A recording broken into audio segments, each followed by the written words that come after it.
Yes, people. How's everyone doing? Hope everyone is doing good.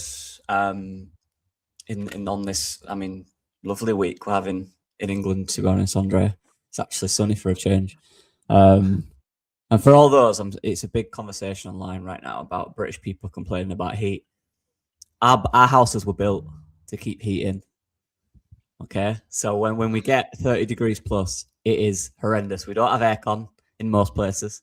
That me and Andre have discussed off stream. Yeah. They're built for heating, so it is horrendous. It's horrendous. So everyone get a fan, even if it's a cheap one. They're lifesavers. But yeah, anyway, how are you, Andrea? How are things, mate?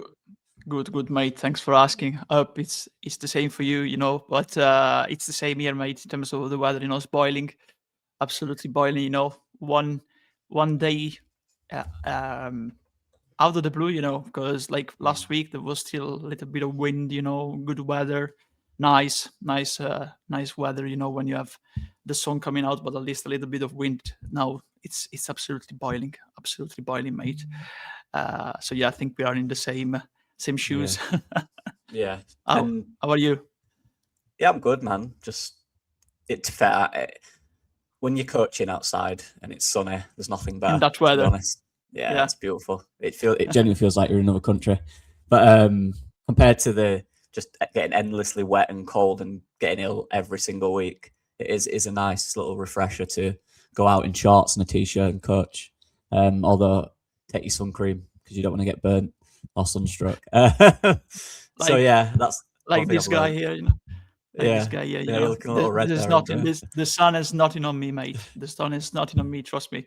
I can stay for hours, but it doesn't change the color tone. I remember when we used to do, the early lives, like 3-4 years ago with Joe in the comments, people saying, "Is Andre okay?" Because he looks very pale. No, that's just my. You look that's a little the red today. color. I don't know why, mate. Probably it's the light. Turn off the light, because if I turn off the light, that's a change. See, so that's why. Yeah, and that's the main reason. But yeah, it's speaking of red hot. I guess that's the transition. Leeds United this season have. We've spoke about it in the last podcast how brilliant we've been this season for the most part. So this episode is going to be dedicated to kind of a player performance review rating. I mentioned this in the past. It's something I used to do at uni for the football team. We do it kind of every 3 months. You'd rate the players in that block out of 10 and give some pointers to each one as to what they can improve, what they can do better, basically, and what they're doing well and what works. So that's kind of what we're going with for this one. We'll go through each player. Obviously, we'll talk about some in more discussion than others, depending on the role at the club. But yeah, that's what we're going to do today. We're a bit swift for time today, so we won't do any other topics. We'll just go straight onto this, straight into business. Always, man. That's always the same. Like someone who was actually from the town you live in. Noah Gallagher. Yeah. Everybody is on the run. One of his best songs. So we're always on the run. Always met ourselves, in between commitments, But we yeah, like you said, most weeks. Yeah, we get it done. No, I think we missed like just 3 weeks all season long. So now the season has ended too, but we'll keep going with the. We can do the fun stuff now. We can do some extras, the things I wanted to do during the season. But so this season was right to talk about this. But yeah, like you said, I also have a pass with ratings, because it was basically the thing that I enjoyed the most when I was working for the newspaper covering Regina, doing the ratings for the next day paper, So these were my criteria, They were always, I know they're not a thing, in the UK, but there are also half ratings, like 4.5, 6.5, 7.5, like in between, we can also give that those, in the end. But usually my criteria were, if I were giving a 4 out of 10 was like he played terrible. 5 was insufficient, not good, not good enough. Basically, I expected better. 6 was sufficient, the standard, decent. 7 was a very good rating for me, like one of the top players in the game, 7.5.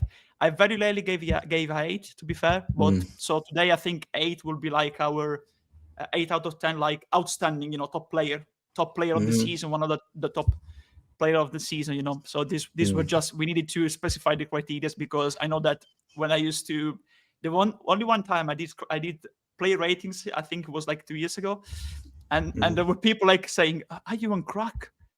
What are those?" Like, because of course in Italy we have different criteria compared to the UK in terms of these ratings. So it was good to point this out, on the screen before going, like a disclaimer, So going into the first one. Let's go. Our man, Cardallo, 24 appearances, 5 clean sheets, 29 goals conceded, 24 starting 11s.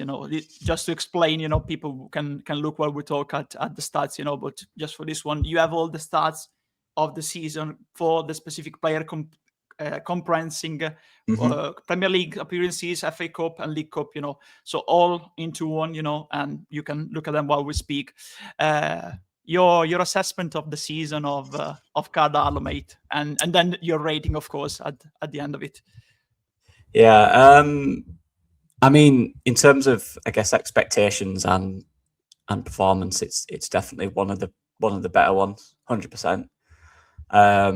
Obviously, didn't start the season, so there's not really longevity that it worked like he did it for 38 games, more just over half the season. So, but for sure, I think since he's come in, bar 1 or 2 mistakes, I think the main thing that he's brought is stability and calmness.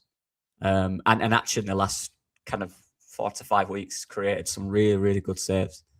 Some 1 or 2 of them arguably saved of the season. So I think he's given what we need and what we expect from a goalkeeper in the Premier League, and that is calmness and leadership. I don't think sporadic, overly energetic keepers work necessarily unless you're ridiculously good.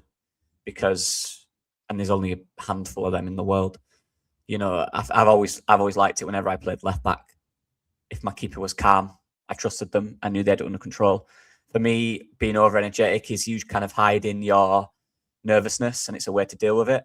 But for me, Cardallo has just struck me as someone that's really confident, really calm, and has made actually some really, really good saves this season.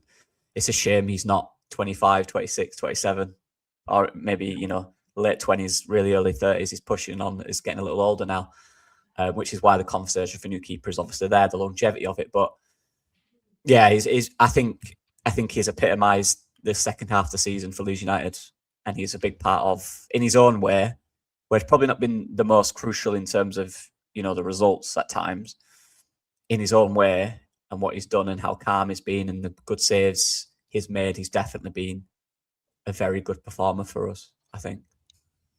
Yeah, that's your rating. Your rating on that.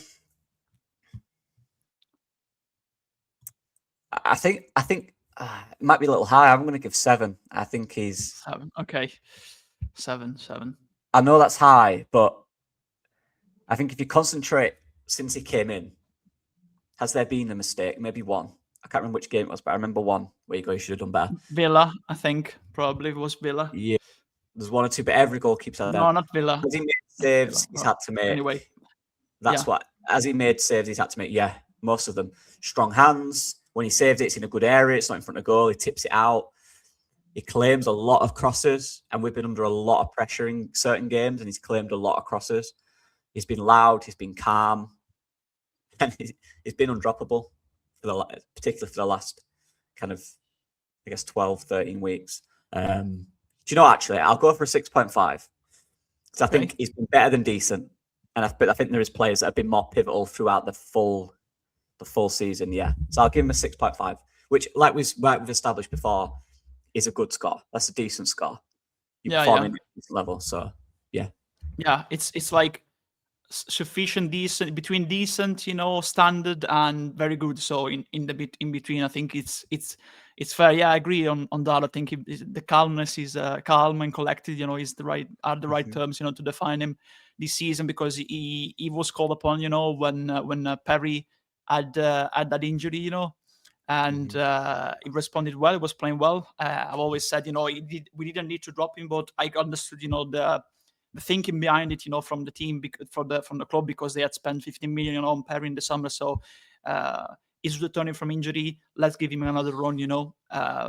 Perry hadn't been extraordinary in this first spell, you know. Then Darlow came in for that injury after the international break. Perry returned, and when we were conceding a lot of goals, you know, and there was a lot of stress and confusion, I think. So you can see this the complete contrast between Perry in goal and Darlow in goal. One is very calm and collected, always in control, and the other one was always shouting, you know, transferring a lot of stress for me to the defenders. So I think, like you said, it's really a pity that he's growing old, you know, because there's a Premier League goalkeeper there. I would like to keep him because he's out of contract, you know, in the summer. I would like to keep him, but I would like also to sign, like, for example, I already mentioned multiple times Lucas Ornicek from Braga, or Grabara from Wolfsburg, you know. There's also Caprile.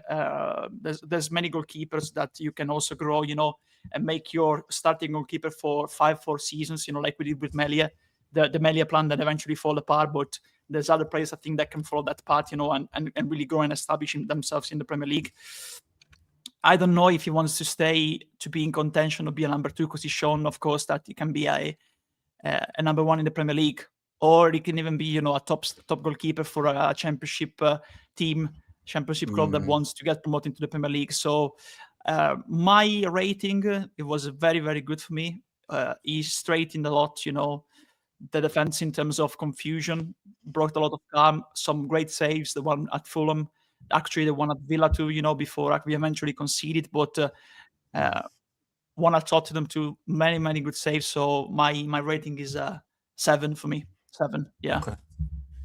Moving on, goes to the goalkeeper that he substituted, basically Lucas Perry, you know, the one that was supposed to be the taking over from Darl, of course, in the summer, and Melia eventually moving on from Melia, who was still at the club this season, but never played a single minute, you know, this season.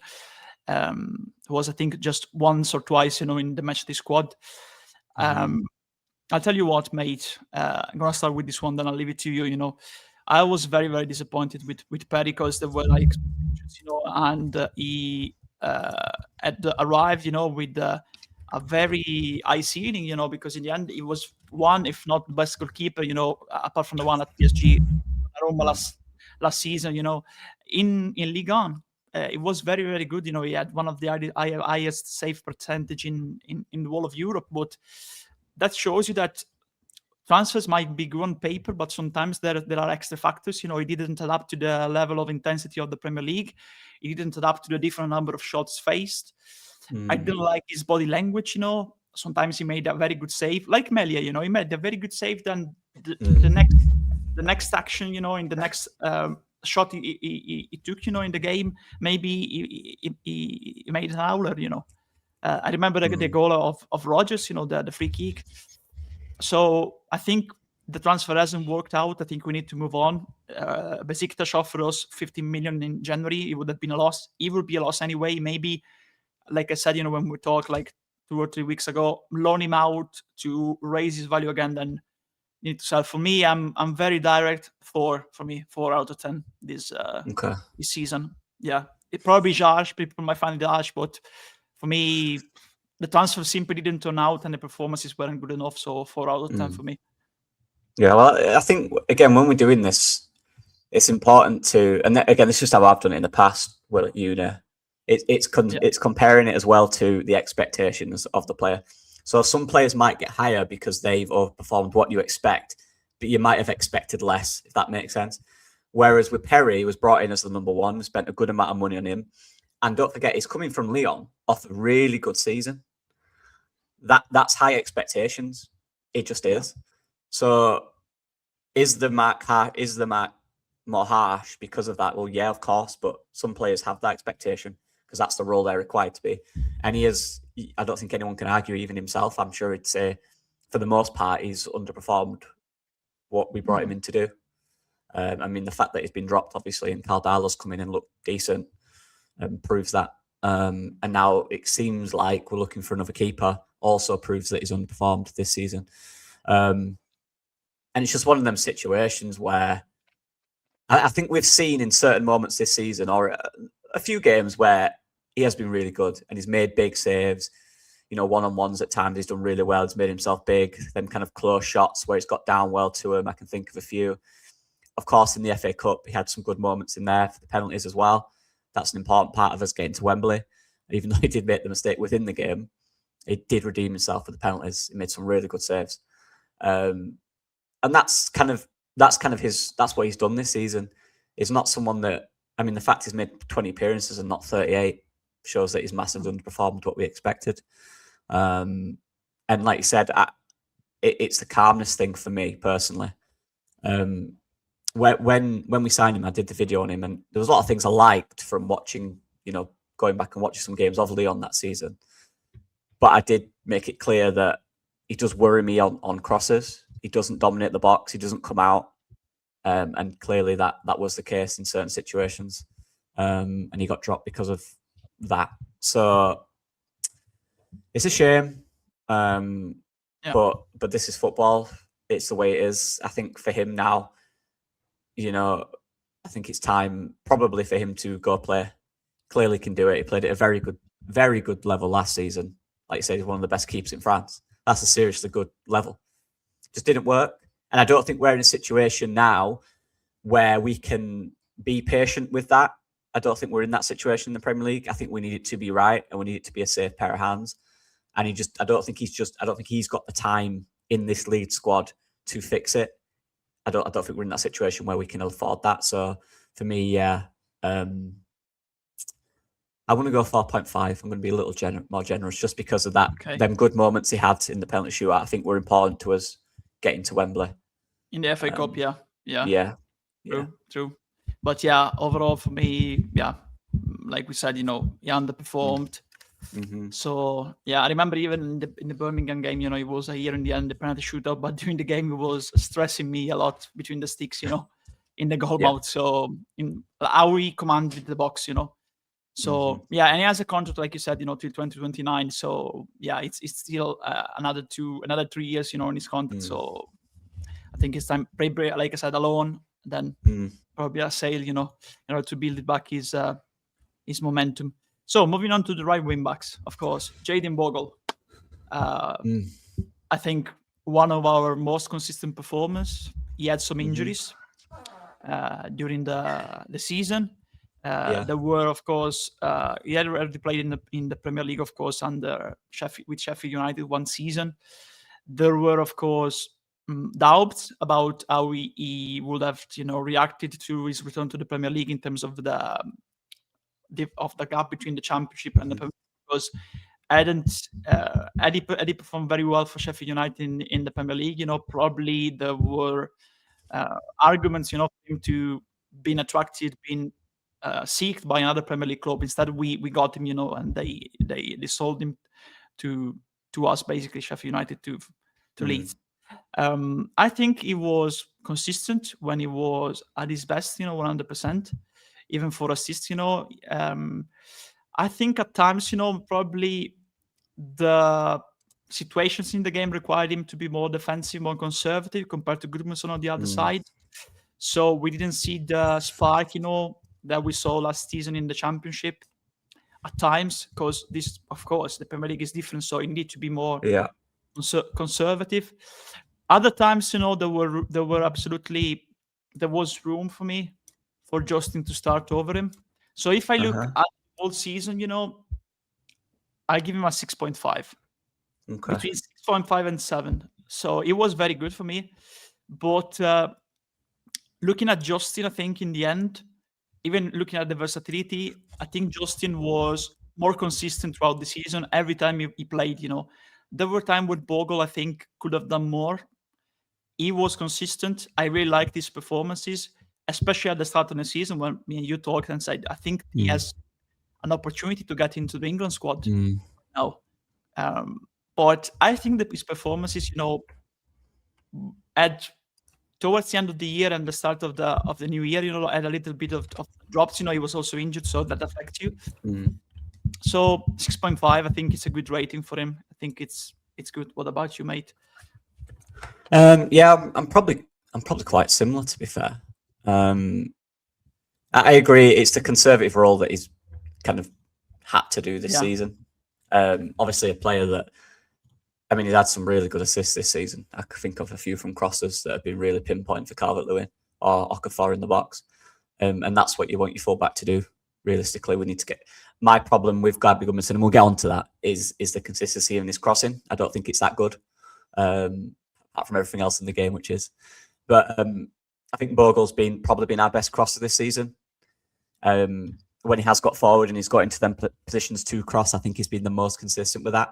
And that's a key part. Where he's not really been as much involved is kind of last year. He used to cut in a lot of the time, go really on the back line, go 1v1. He's not done that as much. Yeah. But again, I think that's consideration of the role. I don't think that's necessarily him. I think that is understanding the role and understanding that this is the Premier League and we cannot be too aggressive, particularly if we're being overly aggressive on the left side with Gabby. So, but I think in terms of what he's been told to do and what he's done, I think he's performed at a very decent level, but I wouldn't say very good. So I agree with you. I'm around the 6.5 mark. He's been very, and that's good, by the way, people. That isn't a low score for us. That's a good score. Yeah. That's a Premier League standard score, right? And that's what we need these players to be, realistically. So has he overperformed and performed what we expect? In a certain way, you could probably argue for both. Has he got the output in terms of goals and shots that he did last year and take-ons? Probably not. But has he been a really good balance player on that right side? I think he has. I think he's excellent. Yeah. I can't think of too many games where he struggled with a winger 1v1. There's been one or two, but I think for the most part, he's been solid in that sense. He's provided good balance. I'm just looking here. He's played the fourth most minutes this season for us. And this is all competitions, 3,000 minutes, 3,077 minutes in all competitions. So the longevity is there, as you said, 39 appearances. So he's been available. He's been fit for the most part. He's got a few assists and he's been a really good kind of balance player on that right side. I'm not looking at him on that side going, we need an upgrade. I think we've got a very solid right side in Bogle and Justin that I like. So yeah, 6.5. But I agree. I think there's scope that he can push a little more for that 7.5 to a very good season. I think he could slide. I think he can improve in that sense. And he's still young. How old is Jayden Bogle? He's 25 years old. You know, he's got years and years. He can get into in the. He can get one cup. I think there's a space for him if he improves his performance next season. You know, like be more offensive. You know, but that means of course that we need to make certain signings. You know, in midfield to allow him to be to contribute more. You know, in that right wing, I think he can improve a lot. Still 25. You know, like you said, absolutely. So I want to ask, like you said, you mentioned of course the other one. So I agree with you, Bogle and Justin. I think these are good basics, you know, a good foundations, you know, on the right. So what's your assessment on the new Stuart Dallas, you know, James Justin? It's a hard one with Justin because I'm just looking here. So he's probably 11th in terms of minutes played this season. So the longevity hasn't been there. Obviously he didn't start in the squad and he's worked his way into that. So there's credit in the sense that he was brought in from Leicester at a time where, I mean, all the fans of that club were criticising him. We don't do that. We wait and see the player at our club before you criticise them. And since he's come in, I think he's established himself as a really vital player for us, whether that's on the left, on the right, or even at the right of the back three, which he's done. He's come in, and the role in which he's done is exactly what the manager needs and what we need. And I think there's more credit in the versatility in which he's done it when he's been on the left and the right and in the back three. And he's not tall, by the way. And to go into a back three every now and again in the Premier League, he didn't do it a lot, but he did it every now and again. It is a serious credit to him and his professionalism, his consistency. But again, does he necessarily have that final third output that the other fullbacks have? Probably not. He's obviously scored 3 goals and he scored, you know, 1 or 2 beauties in there, particularly the overhead kick. But is he a player that you can rely on to put ridiculous crosses in the box consistently, beat a man 1v1? Probably not. And I think we need that a little more in our fullbacks. And that's why, for me, Bogle will be the number 1. That's why he's slightly ahead of him. But in terms of rating, because of the versatility and the consistency of his performances, I'm actually going to give him the same. I'm going to give him a 6.5 as well. In a slightly different way, because I actually think he's exceeded expectation in coming in and being relative. I can't really remember a poor game. There probably is one or two, but I just think he's been so consistent this season in every role, and there's a lot of maturity in playing in different roles for me. I don't know what you think about that. Yeah, it's a hard one, because my heart says 7 because of the versatility, because of the fact that he adapted in very different roles, but pound for pound, I think him and Bogle, were battling for that spot, because Justin, and that's credit to Justin, because when he arrived, like you said, all of Leicester's fans were saying, yeah, finally we got rid of him, Leeds are getting him, good luck, all of that. Now we have very good player, very good rotation player, squad player, with the experience too. I think when he was 100% fit, he showed why Southgate called him up in the past, and why he got England caps, in the past, that game in Budapest. But yeah, I'm edging towards giving him a 7 because he played on the left, he played on the right, probably the best one, because actually I'm gonna give him a 7. I'm gonna give him a 7, realistically, because when I'm thinking about James Justin, at Luton, at Leicester, he had already played in the past on the left too. Of course, he's right-footed, but I think he never showed the capability to get forward, to contribute, especially playing in a midfield 5, midfield 4, midfield 5, as a wing back, like this season. So I want to reward him for the improvement also to that position, because he wasn't used to playing that position in that sense, He wasn't used to play to get forward as much. And especially playing a back three is very difficult. You go against very tall physical players, but he held his own, He held his own. So yeah, I think in terms of performances, him and Bogle on the right alone, same 6.5. But looking at how he played, and he adapted, and it was crucial, saved us many times when we had a player injured, and he adapted, he filled the gap, So I'm gonna give him a 7, for that. I'm gonna give him a 7, yeah. So yeah, nice. 7 and 6.5. So moving into the centre backs, the Welsh Dragon, the Welsh Rolls Royce, Joe Rodon, mate. You go ahead. Yeah, the online coaches will not like this, but for some reason, none of them. They all have the same opinion on Joe Rodon. Whatever, I don't know why they all have the same opinion, but none of them like him. Strangely, I think Joe Rodon's been excellent. I do. I think he's been very good to give away. But look, is he different to Strauch and Biol? 100%. Is he a 1v1 back to goal physical defender? No, he's not. That's not his role. That's not what he is. Is he the best recovery defender at the club? Not even close. He's ridiculously good at doing that. And his pace has helped us so many times, particularly covering down that right side for Bogle or Justin, so many times. And having that guy who has that pace and has that kind of understanding of when to do that, when to recover, the certain areas in which to do that is really important. I mean, his distribution's key for us. Again, he's probably the only defender in the back three that can actually drive with the ball a little bit, and he has done that at times to success for the most part. He doesn't do it recklessly. He doesn't do it in silly situations. Again, for the most part, he's very consistent with that. His passing's decent. I don't think in terms of range it's as good as the others. But he's got the drive out. They don't. So as a back three, you could argue with any of them, maybe not be all in that central role for now, but with the other two, you could argue that we could look for players to give them more competition and bring a little more physicality in the box. He's probably not the best box defender in terms of marking and tracking runners. I won't say he's poor at it. I won't say he's the best though. But for sure, what he brings to this team is so important every single week.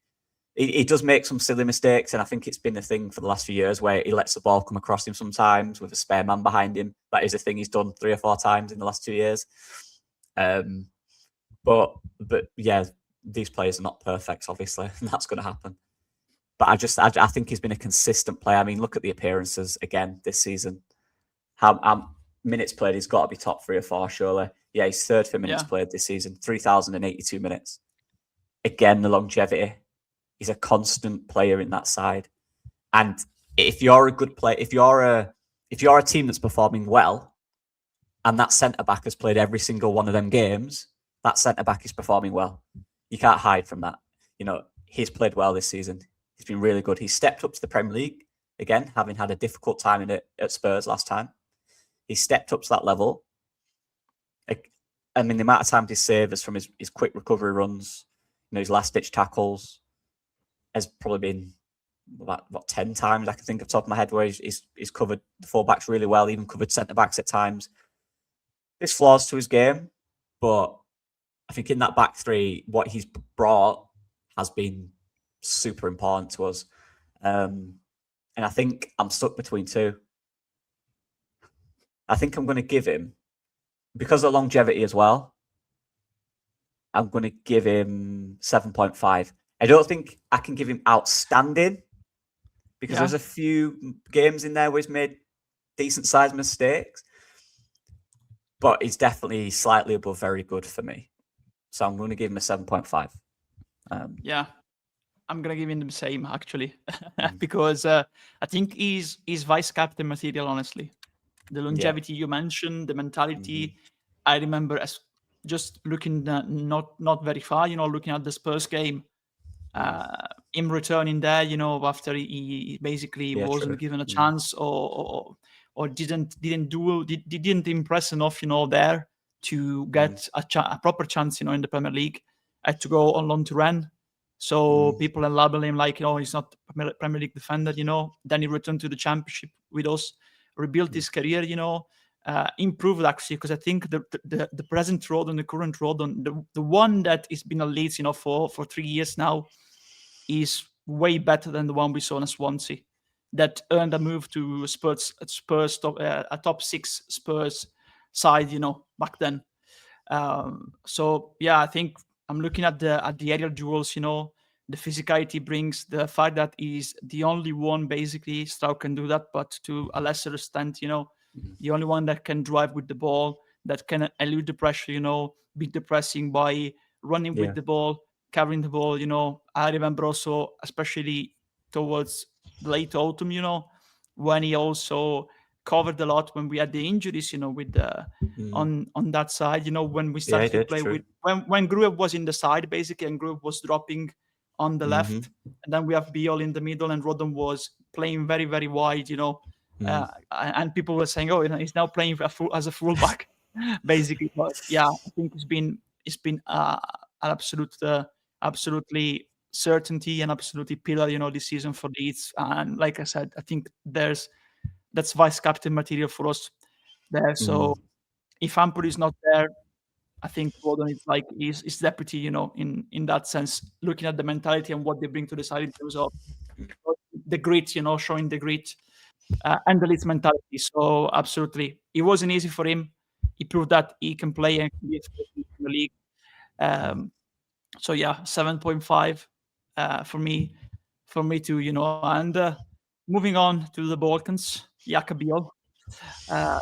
When he signed, I said, I don't understand the signing. I said the number. I said, I think the maximum you can offer for him is 15 million. I think we got him for around 15 in the end from Udinese.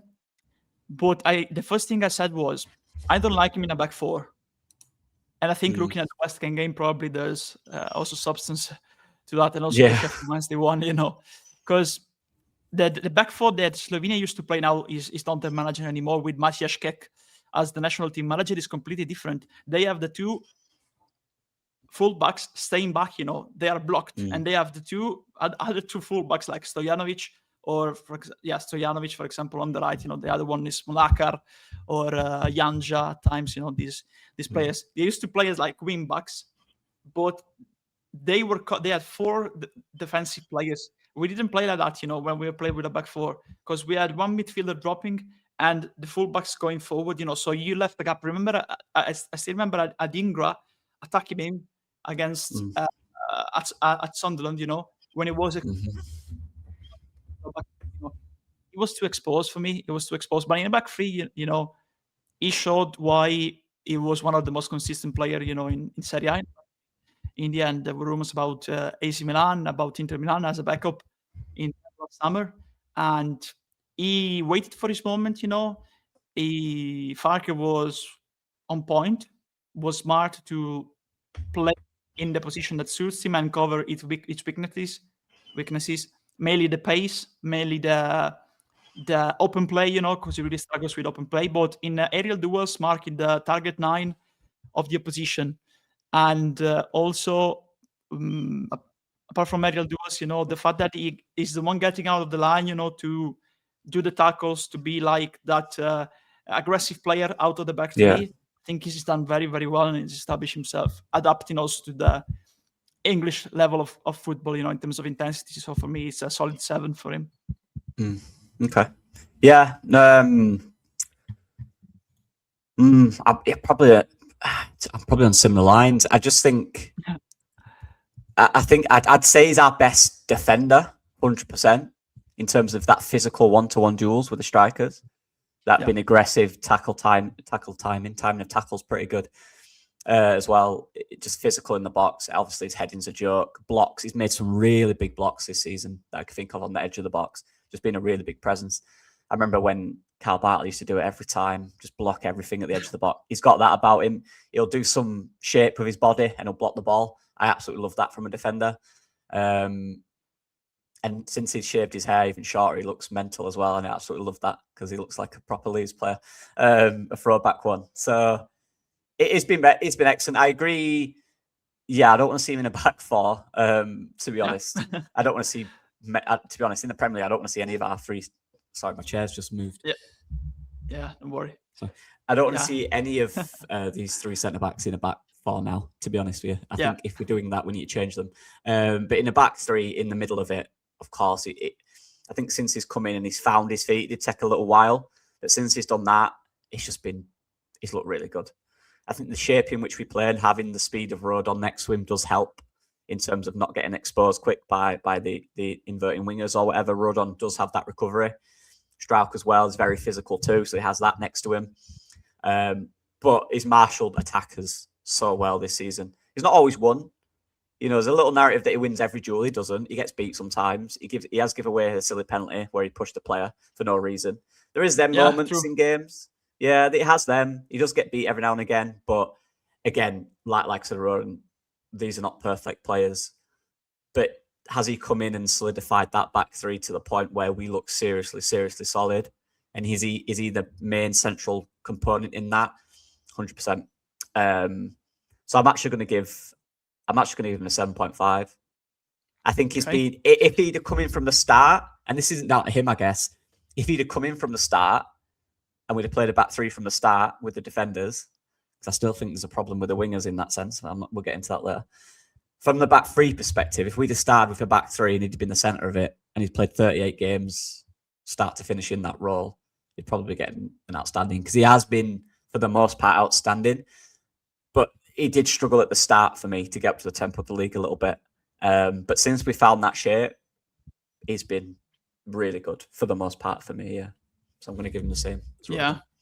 Yeah, we need to consider too, while we move on to Pascal Strauch, we need to consider too that it's easy to say, oh, yeah, but Falcon needed to play a back three earlier. The problem is that all season we didn't have the backup to play a back three, and the squad was built eventually to play a 4-3-3, and we transitioned. But look, Aronson played us basically in the right winger position as a playmaker. We had Justin covering left and right, so we didn't have the proper depth. Look at, if you just want to look at a team playing a back three, look at Atalanta, look at Inter Milan. In Italy, there's other teams that play in a back three. Look at the depth that they have, because of it's really draining. It's the other information, especially for the wing backs, especially for the wing backs. Apparently my doppelganger, Strauch. I don't think we look alike now anymore. Now.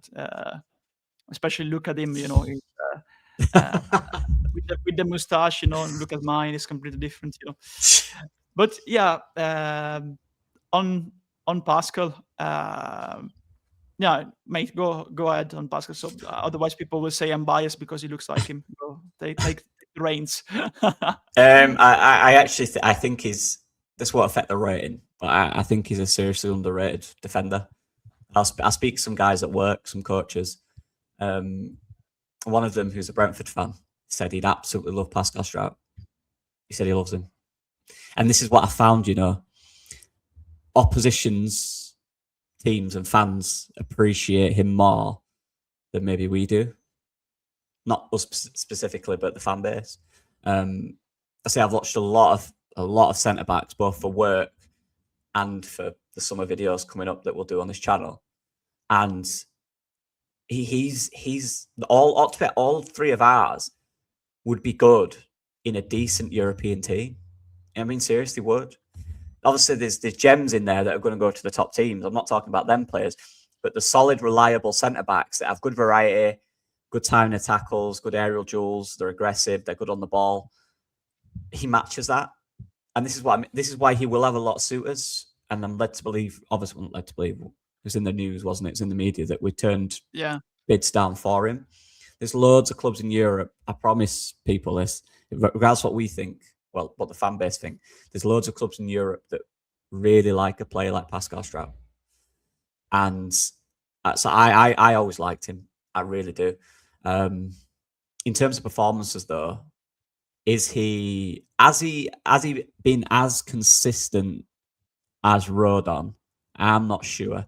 I think he's had a different role to Rodon. I think a lot of the times he's had a man directly on him, and he's had to engage in them physical duels, whereas Rodon doesn't. He stays away from that stuff. So he's had a difficult role in that sense, because he has to decide, when do I go out? When do I sit deeper? Do I need to cover the space for the fullback, or do I need to engage? It's harder than Rodon, who's basically had a more simpler role as, I'm going to stay here. Yeah. I can recover if I need to. It's slightly different roles and the different players. But I think he's had more poorer performances this season than Rodon and Bjorn, to be honest. Not by a huge margin. I really like him. I think he's good on the ball. He's key to how we build up down that left side. He's confident. He can be a little overly aggressive at times. He can make a few mistakes in terms of timing. But again, in that back three, I think all three of them have been a vital part in our form in the last few months. I think they've all worked together as a squad really good. And that's what's important when we're doing this. They've worked as a unit. They've worked as individuals. And barring a few mistakes, a few mishaps, I think he's been really good again. But I am just going to go slightly lower. I'm going to give him a 7, which is still very good. I think he's had a very good season. But I'm going to give him a 7 this season. For this. Yeah. Which I'm sure is slightly controversial to some people, but I like him. Because I remember at the start of the season, when that bad period, that bad run, people were, oh, look at Strauk, that's his mistake, that's a Strauk mistake. It's always when we were making a mistake, it was like Strauk was the culprit, every time, when it was like a system failure in the end, especially the midfield, the runners, not the midfield, not tracking the runners, the center ones, the central passes, from midfield, and back four was exposing into, in the end. It works in the championship, but it works better, in a back three in the Premier League. I think he's been consistent, yes. Different role from the other two. Less in the eye, probably, because he's more involved, probably not in the marking, but in the build-up. In the marking, he's more involved in wide areas, because at times when the winger gets through, he's the one following the winger. He has improved in terms of pace, in terms of physicality. Looks like absolutely new compared to when he was at Leeds his first season. Another player that is building a lot. In terms of mentality. There were doubts by many, regarding that, but I think he's shown that he's also a player that, along with the other two, is a substantial part in our mentality. He's very good with his feet, very good distribution. Probably the timing at times needs to be better. It needs to be quicker when he disposes of the ball.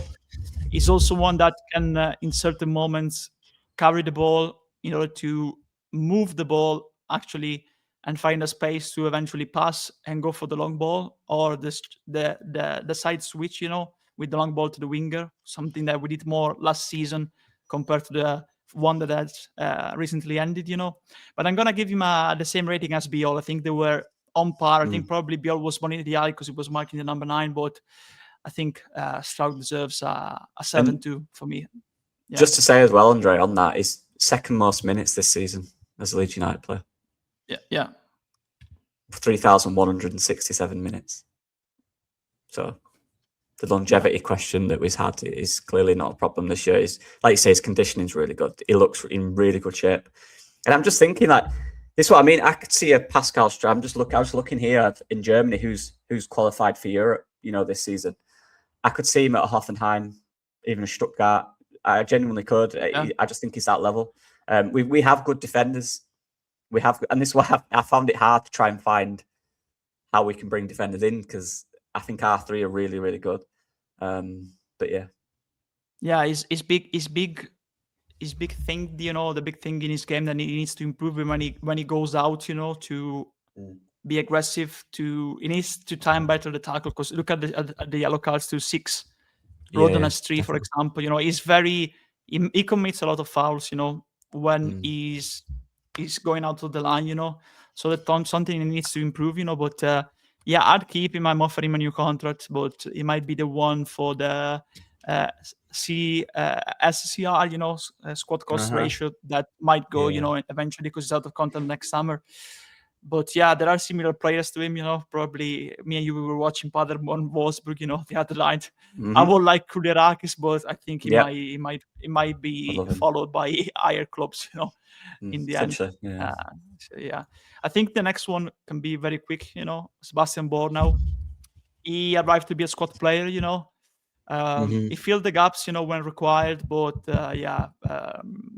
I didn't think he was impressive, especially when he was playing in the back four in that game in the League Cup with Biol alongside him. He I don't know, honestly, I'm undivided between 5.5 and 6, to be fair, in the end, because there were games where he eventually filled the spots, and eventually when he was called upon, in those cameos, he did well, especially in the new year. But there were other games where he struggled a bit, So looking at probably his role in the team, like rotation, sporadic player,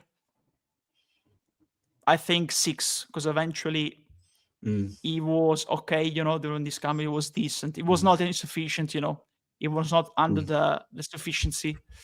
So I'm gonna give him a 6, But yeah, if there's an opportunity to improve and bring in a player that can really contend, because that's why I was divided. There were times where he was available on the bench, but Farkas still decided to play Justin ahead of him in the back three instead of him, and it was very injury prone.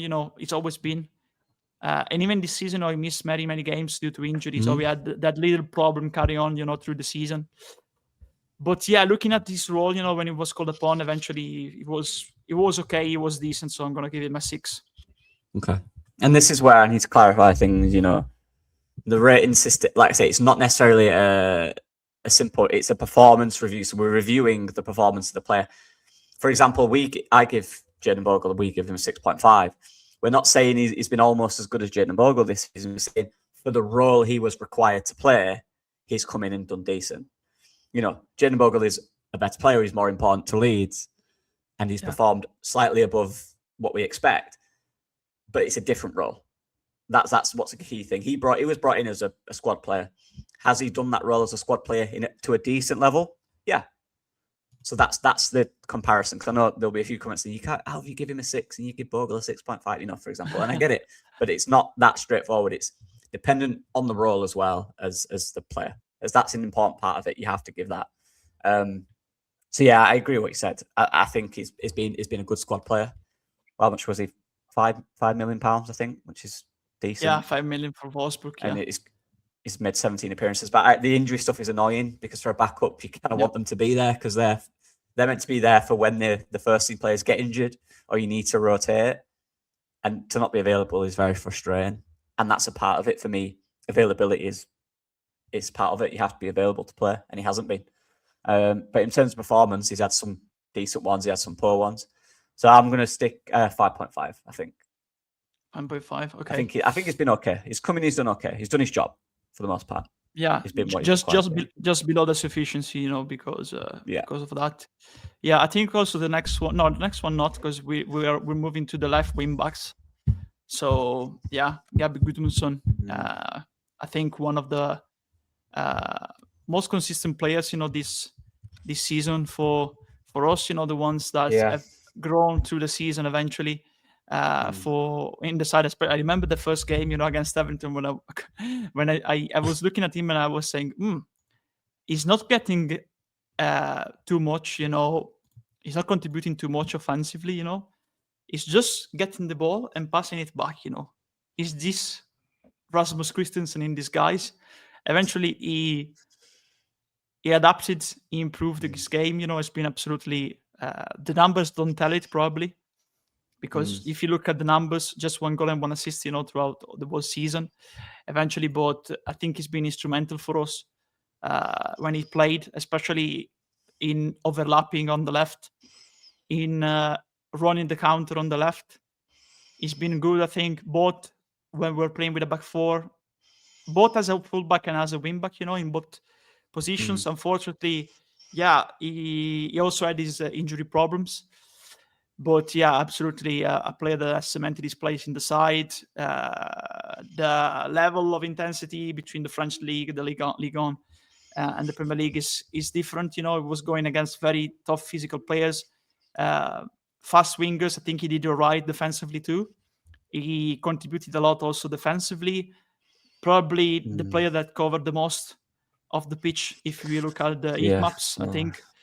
So yeah, I think one of our most consistent performers. I think he could have done even more, if he didn't have these injuries throughout the season. So for me, he's a 7 out of 10. Okay. Yeah. I'll be quick on this. I think I agree. And we've got quite a few players to go through. I don't want to open this for too long. But I think the numbers in terms of the goals and assists, that's been a consistent thing in his career. This is not just a thing he's done now. So there's definitely something within that.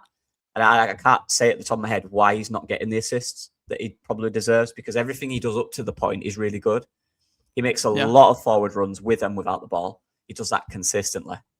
I do think it's a crossing thing. I just think at times it's a little too floated. It's a little too behind the players. He doesn't really have that whip cross for me. I've not seen it. I think that's something that he really needs to work on to get them high numbers of assists. Especially when I think we need someone from that side. With Calvert-Lewin in the box, you need a really good crosser and you'll get more and more goals. I mean, we've seen Bogle do it this season and Nonto and a few others at times. But for me, the rest of his play this season has been excellent. I think where he's probably not his fault, I think he's struggled at times later on in games where he's got tired. I think in terms of the squad, he probably has the biggest drop-off when he's tired. But again, and the stats shows he's made. Look at 10 times subbed off, 10 times. It shows. It shows. Yeah, and I don't think that's down to him necessarily. I think that's down to lack of competition in that role, particularly when Justin's already playing. There's quite literally no one to bring on. So, I mean, what do you expect him to do? If he's tired, he's tired. He needs help. We need to back up. We need a backup there, and we do. And that's a key thing we need in the summer. But that is the thing that's happened. He has dropped off at times, and he's looked lax. And we've messaged each other and said he needs to come off. But I don't think anyone can deny after a very average first probably few games, he's been really, really good. I think we can both agree on that. He's been really, really good this season. The constant threat, the constant running, the forward runs from deep as well to get us out of sticky situations, that consistency of energy and that consistency of performance is so pivotal to the way we played. He's had 1 or 2 injury problems, but again, 35 appearances is pretty solid. And he's only been subbed in 1 of them. So he started probably 33, 34 games this season. So, for sure. I mean, really good player to build on for the future as well. Really like him. Give him some backup. And then maybe we can see even more from him. You can have rest when he needs to. But I'm going to give him, I think he's been slightly better than our right side. So I'm going to give him a 7. I think he's been very good. Very good this season. 7. What did you give him, Andrea? 7. Same as you. Yeah. Yeah. So next one, I think it will be very quick. Our childhood hero. Not childhood because in high school at the time. Teenage years. Yeah. It was probably the best player of those years, but I don't know how we can judge him because in the end, I don't think we can give him a rating. The only one was where he played 71 minutes against Sheffield Wednesday at Hillsborough. And all the side was poor that night. Apart from that, he's never played more than 10 minutes in a game. He's played 5 minutes, 7 minutes in the other 4 appearances, and you cannot judge a player based on 5 minutes. So imagine towards no contest in this case. But if we were to give him a rating, if you look at the performance against Sheffield Wednesday, probably a 5.5. But because everything that he's done for the club, the fact that he's fulfilled his dream, we'll give him probably a no contest. But if you ask a rating, 6 in the end, just because he's fulfilled his dream to play in the Premier League. He's been an influential character, same as Alex Cairns, another one that's probably leaving behind the scenes. A Leeds boy, people will say he's not born in Yorkshire, but he moved to Yorkshire when he was a kid. He grew up, I think, near York, between York and Harrogate. So top patch. If we were to give a rating, I think 6 is the ideal one. But if you just judge him because of that performance at Hillsborough, probably 5.5. I don't know. What do you want to do, mate? In this case, I don't think we can give him a rating. We weren't coming in at play, were we? So it's hard to give him. I'm going to give him an 8 though because I love him. Yeah. Well, when I went to college, it was no contest or no judgment. No contest. How do you call it? No contest. No okay. contest. NC then. Okay. NC. Yeah, no contest. Okay. When you were going to college, you were saying? Yeah, when I got to college, he was a left back at Leeds. So it was like, I watched a lot of his game. Really like him. Yeah, legend. Yeah, it was, and he's always, he's always been a very good professional. Someone that every young player. I think he when he retires, he can follow the path of Aaron Lennon, Johnny Hours, in coaching in the academy. I hope also James Milner can follow that path too, because I think he worked under many good managers. So my dream for me personally is one day James Milner might manage Leeds, because of, you really take a lot, when you're managed by Klopp, by Mancini, all these managers, So that's my aim. I think Myram can be a very good example for all the young players, playing football because of the way he always behaved. He's always been like, if you can compare him to a player, to Adel Pierre, off the pitch, I think he's always been a very good influence and always been very, very polite, to everyone. Moving on to our captain. I think I think we can be very, very quick here. We can speak for days about the importance of Vita Vampiro to this side. If you look at the side without Vampiro, it's a completely different Leeds United. Is growing. If you want to do a comparison with the 70s, our greatest era is our Billy Bremner right now. I think there's no better compliment you can give him right now. He's absolutely. He also wears the same number, so you cannot honestly. You cannot underline. You cannot underline enough his importance. The playmaking he brings to the team, the physical side of it defensively, the tackles that he does, the fact that he's always put himself on the line, his body on the line for Leeds. There were games where he was going down and every time he went back up. I remember how many times me and you, we were exchanging messages, say, oh no, Ampere is down now, another injury. And he always, every time went back up and continued to play the game. Absolutely. So for me, mate, our best player of the season. Give him a long contract, please. Yeah. Parag, give him a long contract. 8. Yeah. 8. So I think he's been our best performer. I think he's been not only our best, I think he's been the most consistent as well. And you have to apply leadership to it as well. Maybe he gets a little bonus because he is the captain from that, but that's his role. That's part of the job. And look where we finished. Look at the harmony in the squad. I mean, it feels like everyone gets on really well. Everyone's good. The environment's good.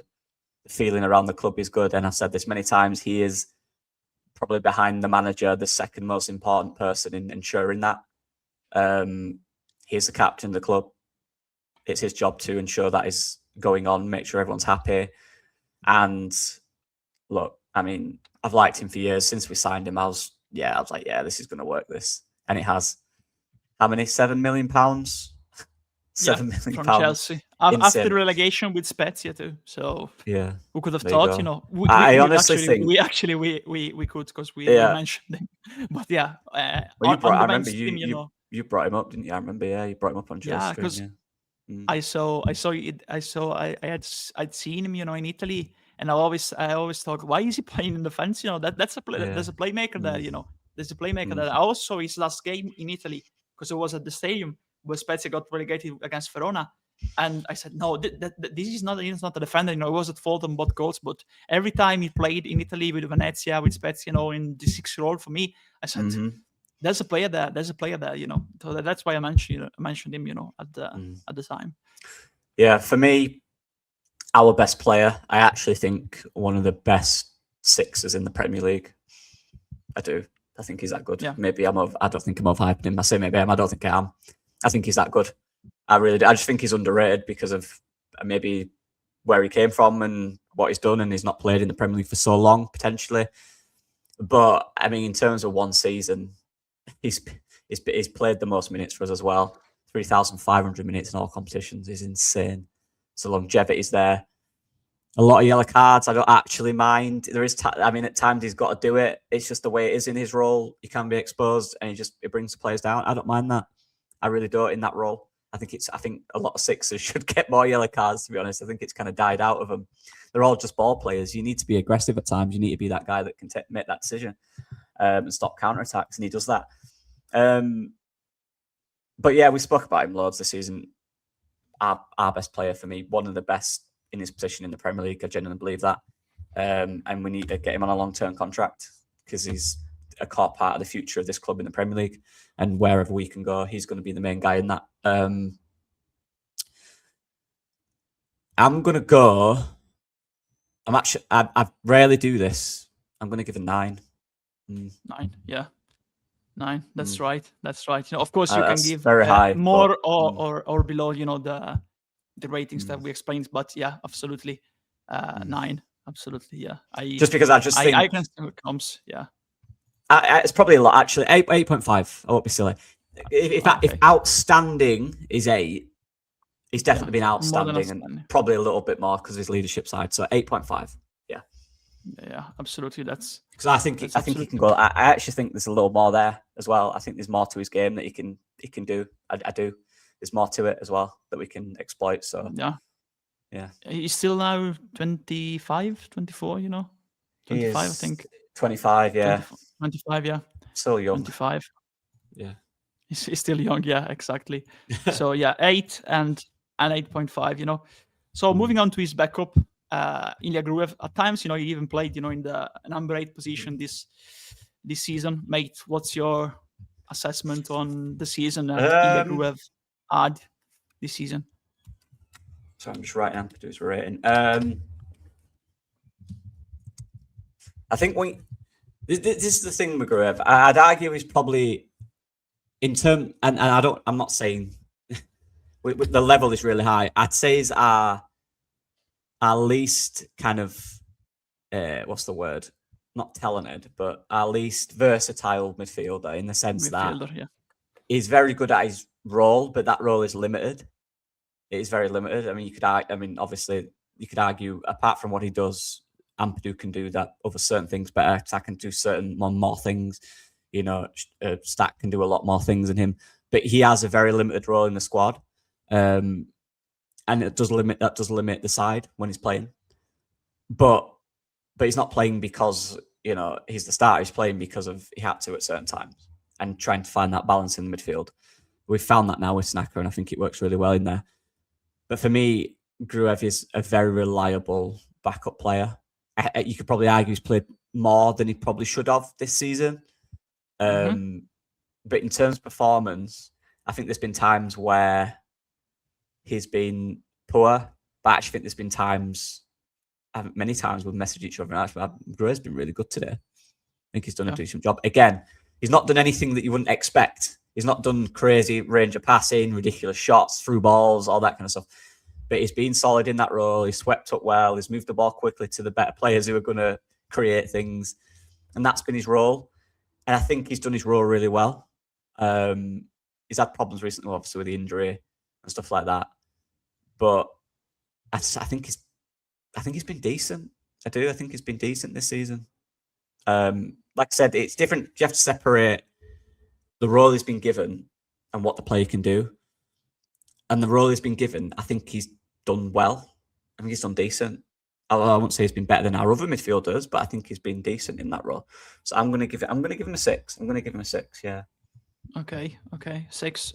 Same for me, mate. To be fair, because I think I think I was surprised by him because I didn't think he could do it in the Premier League, not because of the technical quality he has, in the distribution, but because of what you said. In the end, he's not very versatile. He's an old style 6. He needs to have space in front of him. So he's a player that absolutely suited and made for the Bundesliga, for example. But the intensity of the Premier League, when once you get the ball, you already have a player coming at you. It's different. So I think he struggled, especially early in the season.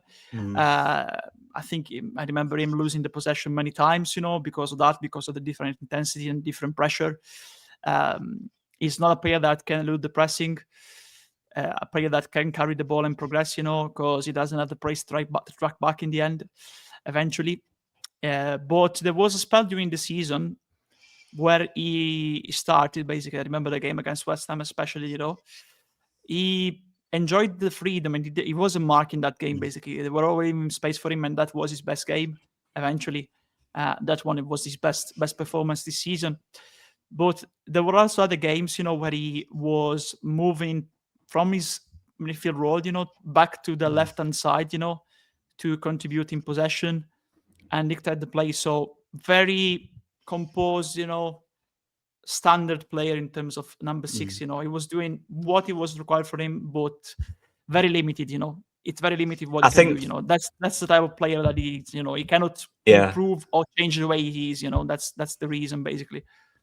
I think there's a contrast because I think he's probably played too much in terms of the role he probably should have had, which was a squad role off the bench, or if needed for injuries or rotation.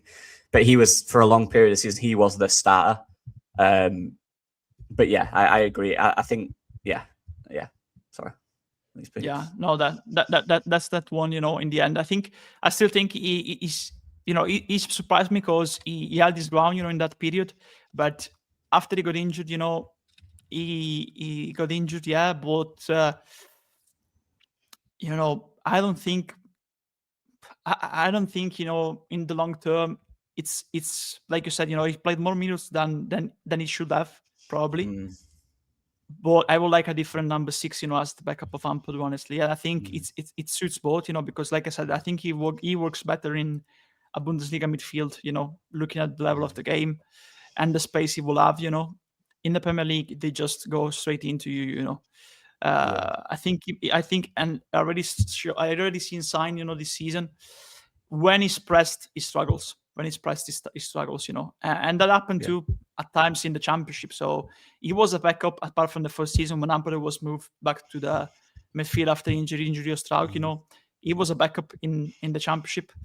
Being a backup in the Premier League, you need a Premier League backup. You need a player that can really step in if Ampadu is not available. So yeah, 6, both of us, I think. I just want to say though, he won an award for the community stuff that he did, the charity community work. Yeah, true. So honestly, what a legend for that. I love it when players, engage and stuff like that. It's really good to see for the community. Yeah, good from you to point it out, because I remember that too, and it's great. And it's great. I remember also Robin Koch in the day. It was also another one that used Luke Ayling. It's good when players, especially foreign players, get really involved in the community and try to understand the community. And moving on to the community in a different position in this case, there's a player that's really building into the community and also going beyond borders. It's also going into the forbidden land, of Manchester to film street videos, putting to shame Ampadu and Tanaka, asking the locals, I didn't bump into Loki, unfortunately. I'm jealous. I was like, oh, what do you mean he was here? Yeah, it was in Manchester. You can see that on his YouTube channel, of course, stopping people and saying, "Do you recognize this celebrity?" And they were recognizing DiCaprio, Donald Trump, Then he went to Lampedusa, and I don't recognize him. What do you think he does? He's homeless. Daniel, what's his name? Daniel. Yeah, then there was like one of the BTS singers. I think I still have to finish to watch it. One of the BTS singers, the Korean ones, and instead of it, I think he did a montage, with Tanaka face inside the singer Tanaka, something like that. But yeah, look, just focusing on what he does on the pitch, when he signed, and Nagelsmann had said it too, that's what we said in the summer, he's always played as a number 6 in a different system at Hoffenheim. So when he was played in the first day of the season as a number 8, we were all looking at what's happening here, because of course Ampadu is not dropping out of the side, and he's playing stack too. And eventually, I think he's the most successful experiment, of this season with Falco when he turned. Remember when he turned Archie Gray from a midfielder to a right back? Of course, he's so versatile; he can play both roles now. When he turned Rotter from a number 9, that they wanted to play him as a number 9, and he changed it to a versatile attacker, attacking midfielder. I think the most successful experiment of this season is, apart from Okafor, Stack turning into a number 8. He's playing like Goretzka, like Pavlovic at Bayern Munich, because of his body type. He's not that physical compared to them, of course. He still needs to grow more muscle, I think. But that can be also a detriment, in fact, that if he grows more muscle compared to what Goretzka did, when he moved from Schalke to Bayern, he got more physical build, you can lose a little bit of sprint, and Stack is good in when he gets the ball and turns around and he sprints into the space, carrying the ball. It's very good in smart understanding when he can progress with the ball. I remember at Newcastle him doing that a lot, even at Everton. And when he can progress without the ball and be like a super player in the final third, and looking at the shots, and his free kicks, amazing. I think the growth during the season, looking at where he started, like playing in a new role, he struggled at the start, very good in the first half against Everton, and he struggled, especially during that run, struggled to track back because he's not a tracking back player, He needs to be put in a position where he can do what he can do, play to his best strengths, and this new formation with the 3-5-2, 3-4-3 allows him to do that. On the contrary, the previous one didn't allow you to do that. So Falk is still a good role for him, and I think he's been, if not the most improved player, one of the most improved players this season for Leeds, looking at where he started the season. So for me, a very solid 7.5. Yeah. Just looking at the others. So for me, I think I agree in terms of I prefer this role that he's got now with the back 3 in this system. In this system, I much prefer this. I actually prefer the role he's playing now to what he played at Hoffenheim. I didn't like it at the start when we played a 4-3. It was very different. He didn't quite find his feet in that role for me. It was a little too inconsistent in that role. But I think now he's got maybe a little more freedom in where to attack, how to attack as well. Because he's a player with a lot of traits. He can shoot. His pass range is really good. His movement's underrated as well. You have to allow that. You have to allow the player to express that. And I think we've seen that. But he's also got the trust that when the ball is out of, we do lose possession, he does get back in position really quick. He's got that kind of sensible mindset in terms of recovery as well. Obviously, that helps when you've got Ethan Ampadu covering, which he does a lot, and he does really, really well. That definitely allows this role to exploit. But yeah, I love watching him. He's definitely one of my favorite players, and he just seems like a quality person. But that's not important in terms of the performance review.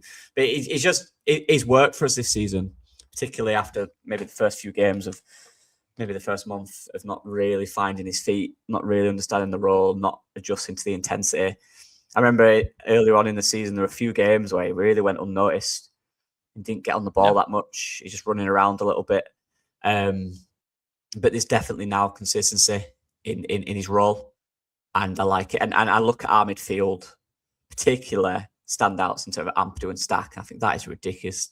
Them two there, that is ridiculous. If you can get, and we'll talk about Tanaka in a minute, love Tanaka, but if you can get Tanaka consistently performing, or maybe someone in there who is over that level, who can compete, that midfield is a joke in the Premier League, and especially for where we are in the Premier League. I mean, and like you say, he's probably the only player in our team that can score ridiculously good goals from the edge of the box. His free kicks are a joke. His set pieces are decent. That's so valuable to us. That's probably what it is with Stack. I don't think he's the most in terms of, I don't think he's consistently played well every game. But I think what he has done is he's got those little edges to his game that he can just pop up in one moment and win you a game. And we don't have many of them. He's definitely got that difference maker in him. And that's shown with the fact that he was part of the Germany squad earlier on in the season. He's that quality. That's how good he can be on his day. And again, similar to Ampadu, I think there's still more there. I do. And there's a little more there that we can add to that. But for this first season in the Premier League, expectations were probably high in terms of the quality that we're bringing in. Obviously, we're a bit unsure about what role he'd play. But in terms of the player and where he'd already played for Germany. Relatively high, expensive fee. Has he overperformed that? I think he has.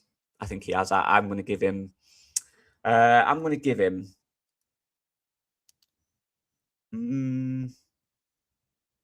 Yeah, 7.5. I don't think he's been outstanding because there needs to be more consistency for me. Yeah. But I think he's been very good. That's fair, mate. I think it's fair, it's fair. Because Ampadu was more consistent, throughout the season compared to him, but he's been great for us. So moving on to Ao Tanaka. Want to start with this one because, of course, you brought him to Leeds, 2 years ago. Now you're gonna bring also his namesake, his namesake. That now that Fortuna Düsseldorf have been relegated to the 1 million. Dritte Liga. 1 million. I'm telling you. What's his first name again? It begins with an S. I can't remember. It's not as easy as Al. Okay. I'll try to find it in a sec. But yeah, £1 million. I genuinely believe it's an upgrade on the backup in that Satoshi. Role. That's the one.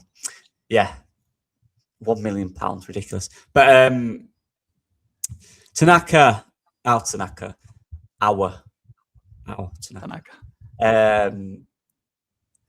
It's probably, to be fair, in terms of sporadity, he's probably been the most sporadic player this season for us. I think he's had the stats. Yeah, he's had good highs. He's had a lot of lows. Look at the subs off. 19 times subbed off is brutal.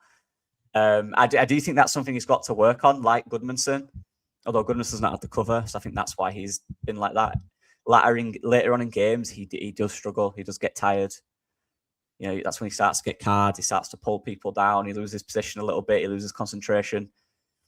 I don't think there's been many 90 minutes, excellent 90 minutes performances this season. I think there's been very good 45 halves. I think there's been very good halves. But I don't think he's found a consistent run of maybe 10 to 15 games of 90 minutes. Obviously, part of that is down to not playing for a lot of it for the middle part of the season when Grub was in there. But when he's come in, he's had good games, he's had bad games. It's hard to do Tanaka in that sense. But I still think it's important to the way we play. I still think we look much better when he's in there. The balance he brings, the forward passing, just the mindset to play forward, getting on the ball, being brave. I think he's quite press resistant as well. He makes decisions quickly, he makes them good. I always liked Tanaka. I'll always like Tanaka, but I tend to be a little harsher on players I really like as well. I'm looking at this. Can we expect a lot more from him? I think we can. I think there's a lot more that he could give. This is slightly skewed by the fact that he wasn't being played, of course, but we don't know the reasons for that. We don't know if the training standards for the longevity of training were up to it. This is what we mean. Look at the game. He does fade in every game. If he plays over kind of 75 minutes, he fades massively. So maybe that's the same in training. But I think he's still our number one in that role for me.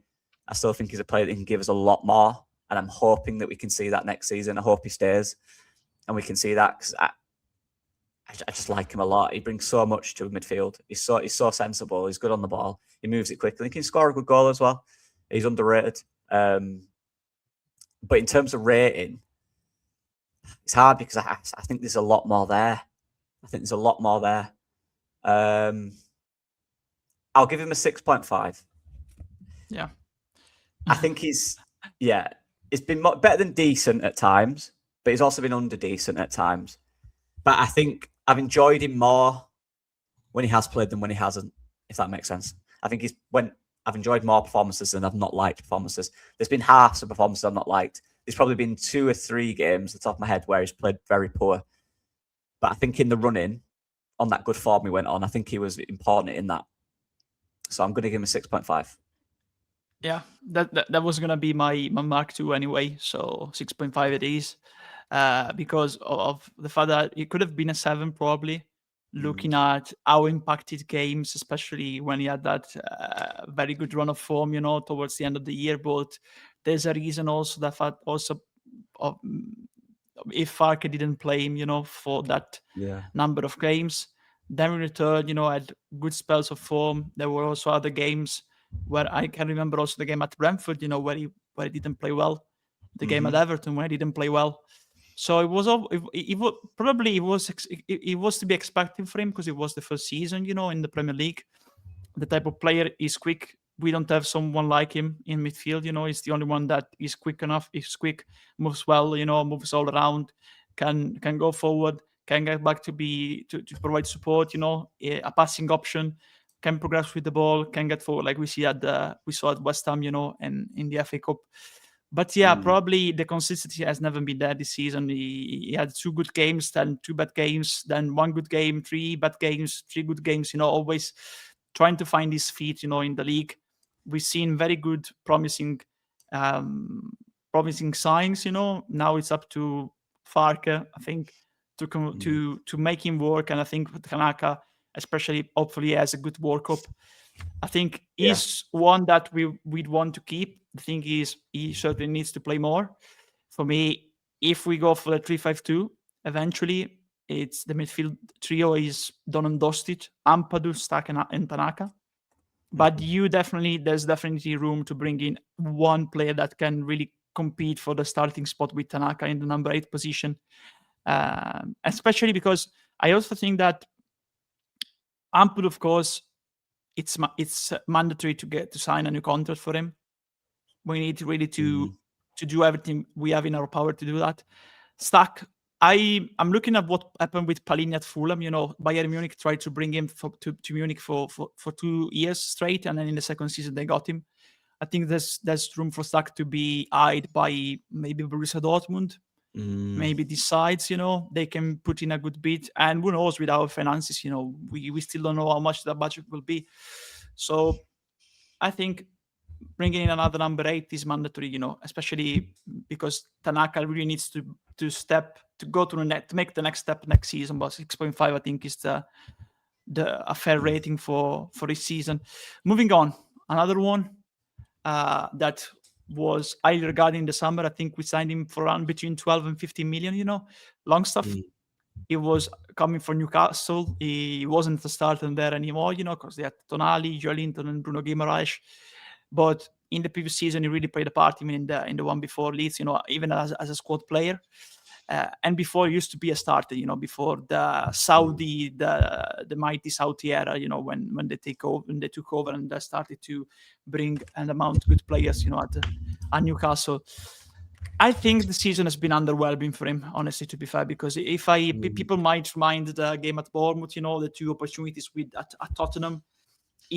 But you need to take the context. Unfortunately, it took a really long time for him to get back into form, to get back into match day form, to get more minutes, after his injury. But if I'm looking at the start of the season when we were playing with a midfield trio and a back 4, I think he's the one among the 3 in midfield that really struggled the most, especially tracking back his man. There were a lot of goals, many goals in that period that were down to him struggling to track back his man, to track back the runner. Even Stack struggled back then, but I think Longstaff was the one struggling the most. I think we expected better, both us and both him. I think even him expected to play more probably. Now there's no argument for me that makes one think, okay, Longstaff should play ahead of Tanaka or Stack. And if you look at where they were in the summer of last year, Longstaff was the one with the highest ceiling, coming from Newcastle, a club that had qualified for the Champions League. And Stack was coming from Hoffenheim, and Tanaka was coming from the Championship. So for me, okay, he had good moments, he showed experience, good cameos towards the end of the season. But if I'm looking at the whole season, I think between 5 and 5.5, honestly. 5.5 for me, 5.5, because it's all good signs towards the end of the season.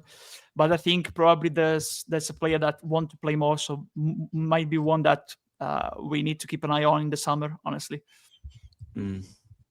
Yeah, I think this is one where you've got to look at expectation of coming in. Unlucky with an injury in there, but again, I think he recovered really slowly in terms of performances.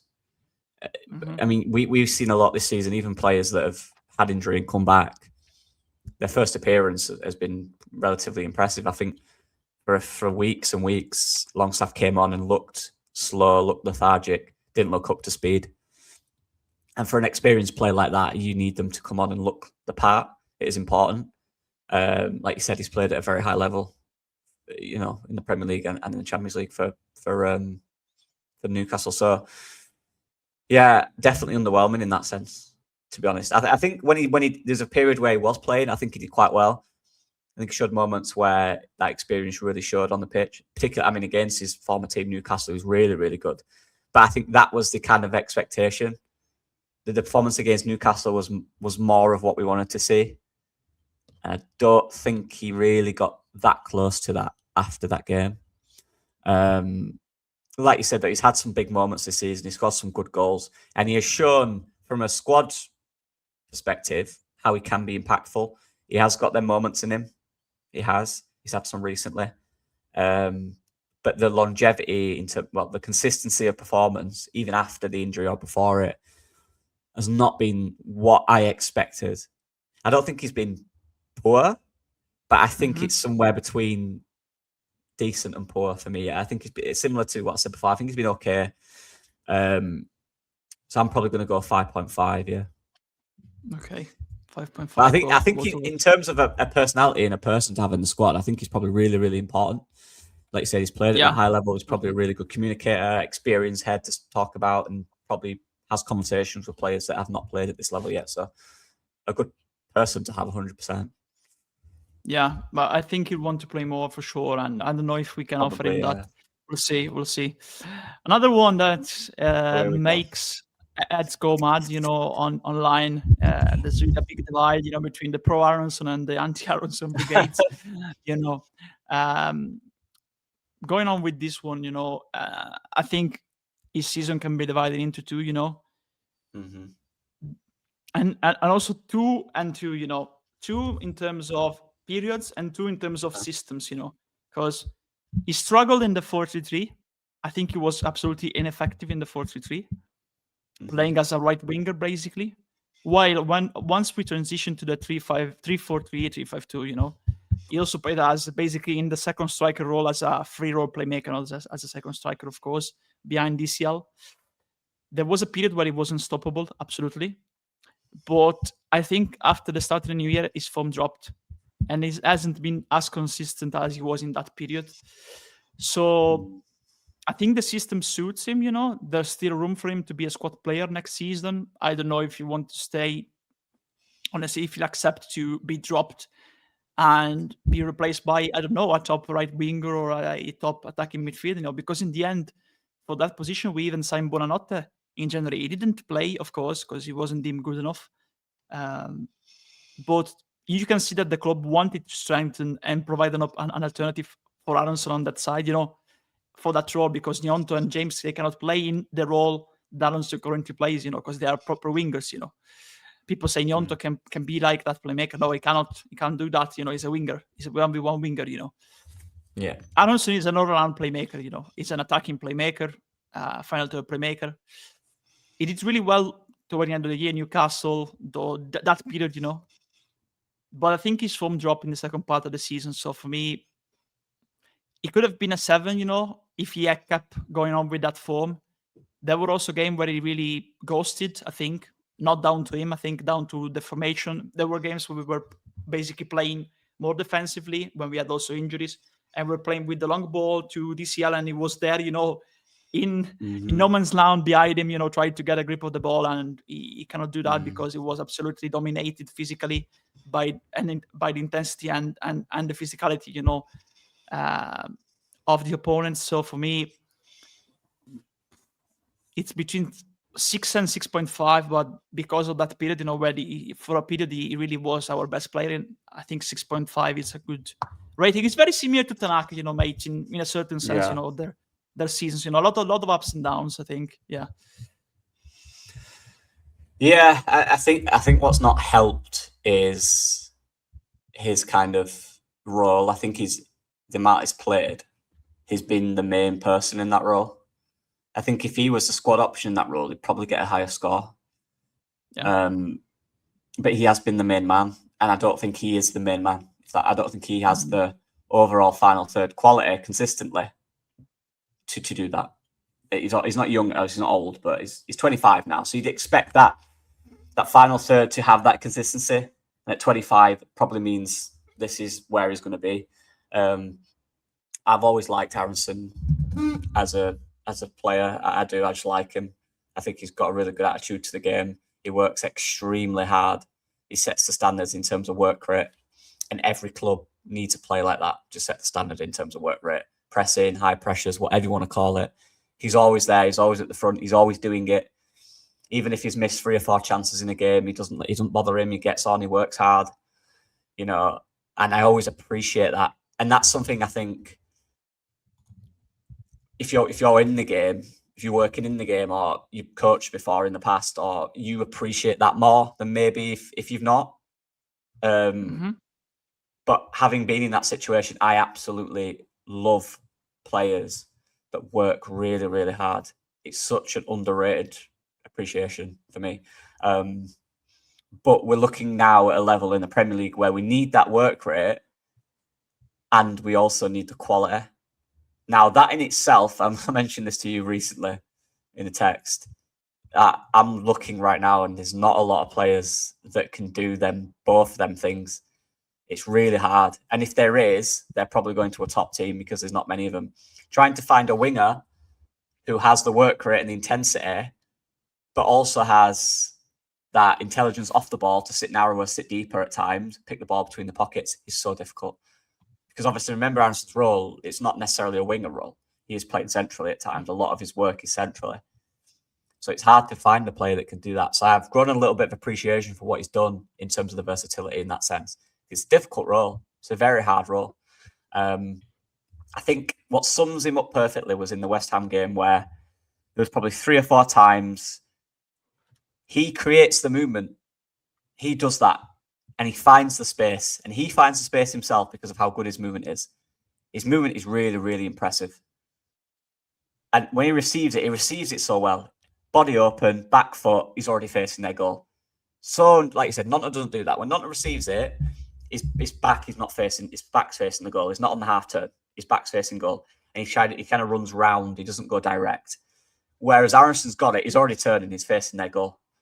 That's excellent. That's what we need. But then every time after that, the pass was wrong, or he didn't release the ball quick enough, or he lost the ball. It's so frustrating because you're thinking to yourself, your movement is so good, and how you've received the ball in that pocket is so good. If you had that end bit, he'd be really, really, really good player. But he doesn't, and I don't think he will. He's important to the team. I think we've been over-reliant on him this season. I don't think he has a final third quality, but I would love him to stay as a squad player.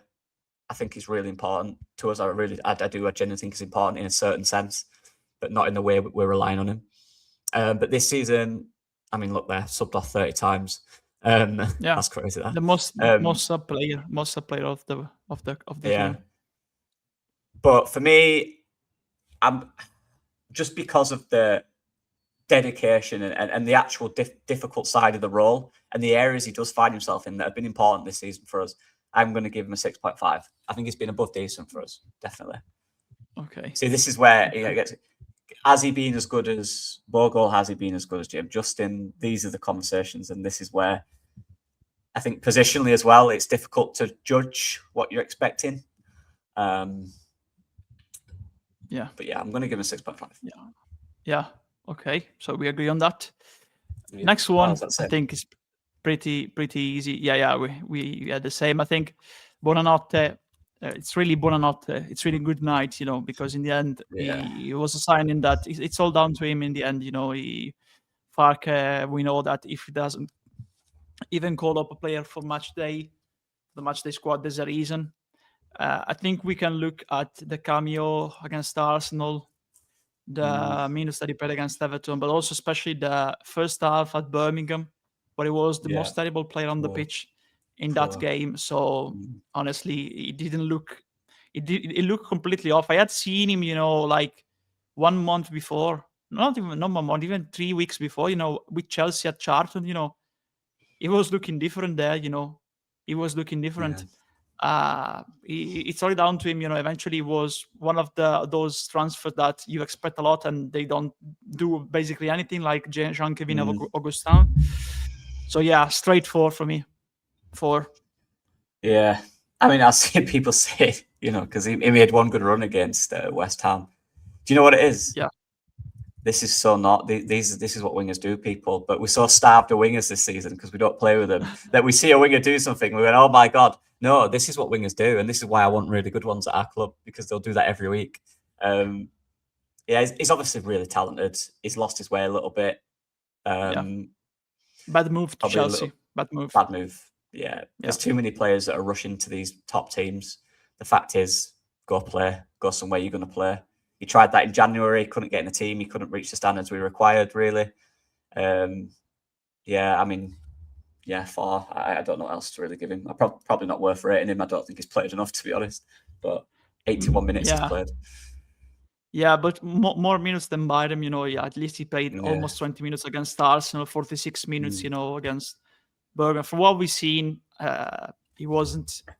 Parker was right, probably. I do like him. It's a shame because we like the player. Yeah, we like the player. We were excited when he signed, but it didn't work out in the end. Moving to the right wing, Willy Gnonto. Go on, mate. What do you think of Willy's season? Another player I like. I think if we're looking from a pure performance review, I think it's hard this because you're looking at longevity. You're looking, has he reached the level you expected him in the last few years? But looking from this season, I think he's had appearances where he's come off the bench and he's changed the game. But he's also had appearances where he's not really done anything. And that's the key thing this season. It's the inconsistency. I know people are saying this whole narrative of, it's hard to prove yourself when you've not had enough minutes.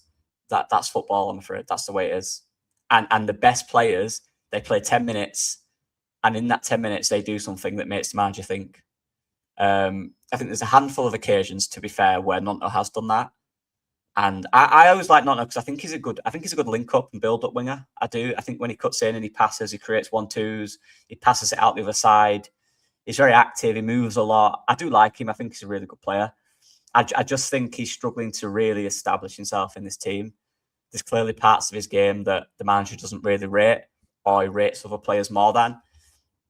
I think if we'd have played wingers, he'd have played a lot more.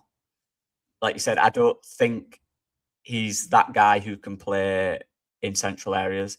He's better starting really wide and drifting into central areas, whereas Okafor and other players, they're comfortable in there on the half turn, particularly Aronson. So from a system perspective, I think he's been harshly done by the changing system. To be honest with you, I think he would have played more and been more impactful in a 4-3-3 or a 4-2-3-1. But we say that, but we haven't had that consistency in a few years now. But this season specifically, like the player, I think it's at a time now where, and I saw the Freiburg link, I think that'd be a good move for him. I can see him working really well in Germany. I genuinely can. Yeah. I think he'd do really well there. I think that's probably the best move for him right now. But look, I like Nonto. Has he had a good season? Not great. Has he has a poor season? Not really. Has he played that much? Not really. But I expected more, is what I'll say. That has been skewed by the formation for me, but still, I'll probably give him a 6. Which actually no, I'll go 6.5. 6.5, yeah, 6.5. Okay, 6.5. That's where. No, 6. I'll go 6 because I give JJ James Justin a 6.5, and he's had a better season. So 6. Okay. Yeah, I think with Gnonto, he works better in a 4-3-3 as a out-and-out winger, especially from the left, not from the right for me. Despite his crosses, I think he's better when he goes inside on the right foot and shoots, But yeah, what you said is right. That's a good point. He's been the best season with Leeds remains the first one when he arrived 18-year-old, when he was an 8-year-old teenager, basically still a teenager. Then, he had always players ahead of him, Somerville and Rutter, then Solomon and James. And even this season, we at the start of the season, you had Okafor and Aronson. There's certainly something if Aronson in a 4-3-3, who's not a winger, plays ahead of you in that role, And once we transition to the 3-5-2, play with a different system, you can really. The only way Gnonto can play in this one is a 3-4-3. When you play with Aronson and Okafor, behind DCL. But again, we want Aronson to play in a specific way, and Gnonto cannot play in that way. So you will have 2 out-and-out wingers with Okafor playing more also centrally, and Gnonto being the wide one. He had good bits during the season, certainly, but for me, it was not sufficient, and I think it will be this 5th season with this next one. It's time for him to, it's 22, 23 now. It's time for him to, for me, find really a good move like Freiburg. We always said, he's more suited to the Bundesliga, to that kind of league, I think he's, even as a squad player, he struggled to really leave a mark. Of course, if you look at the assists for assists, but the numbers don't tell you the whole story, the whole picture. It was clutch in certain moments, but the consistency, the continuity, the keeping the momentum for him has always been his biggest struggle. And I think if he moves to Germany, it will do absolutely well there. For me, it's a 5.5 season for Gnonto. It was not sufficient, not good enough for me. Eventually, I'm sorry, because there's a player there, I think. Also, he had the opportunities because 22 times subbed in, it's not like he didn't have the opportunities like people say, It just didn't click it for him, It's always been a player that scored a lot of goals, had good opportunities to score. He just scored 1 goal on all season at Derby County, so in the FA Cup, not even in the Premier League. So yeah, it's unfortunate, but for me, it was not good enough for the standards that we expect him for him, And just the thing as well, just on the minutes, just really quick, sorry. So obviously this game has not come on at all. I agree, he probably should have got a little more at certain games. But I'm looking at some appearances here. So he started the season. He played 45 minutes, 25, 17, 13. Obviously, you got a 5 there, a 10. You got 20 minutes there, a 15, a 16, a 16, 23, 26, 27, 30, 21. That's a decent size of minutes to impact a game. That's where you have to work in. That's what you have to do, unfortunately. So. Yeah. Dan James' turn. What's your I'll your be quick with this one. So I really want to get onto the strikers, to be honest.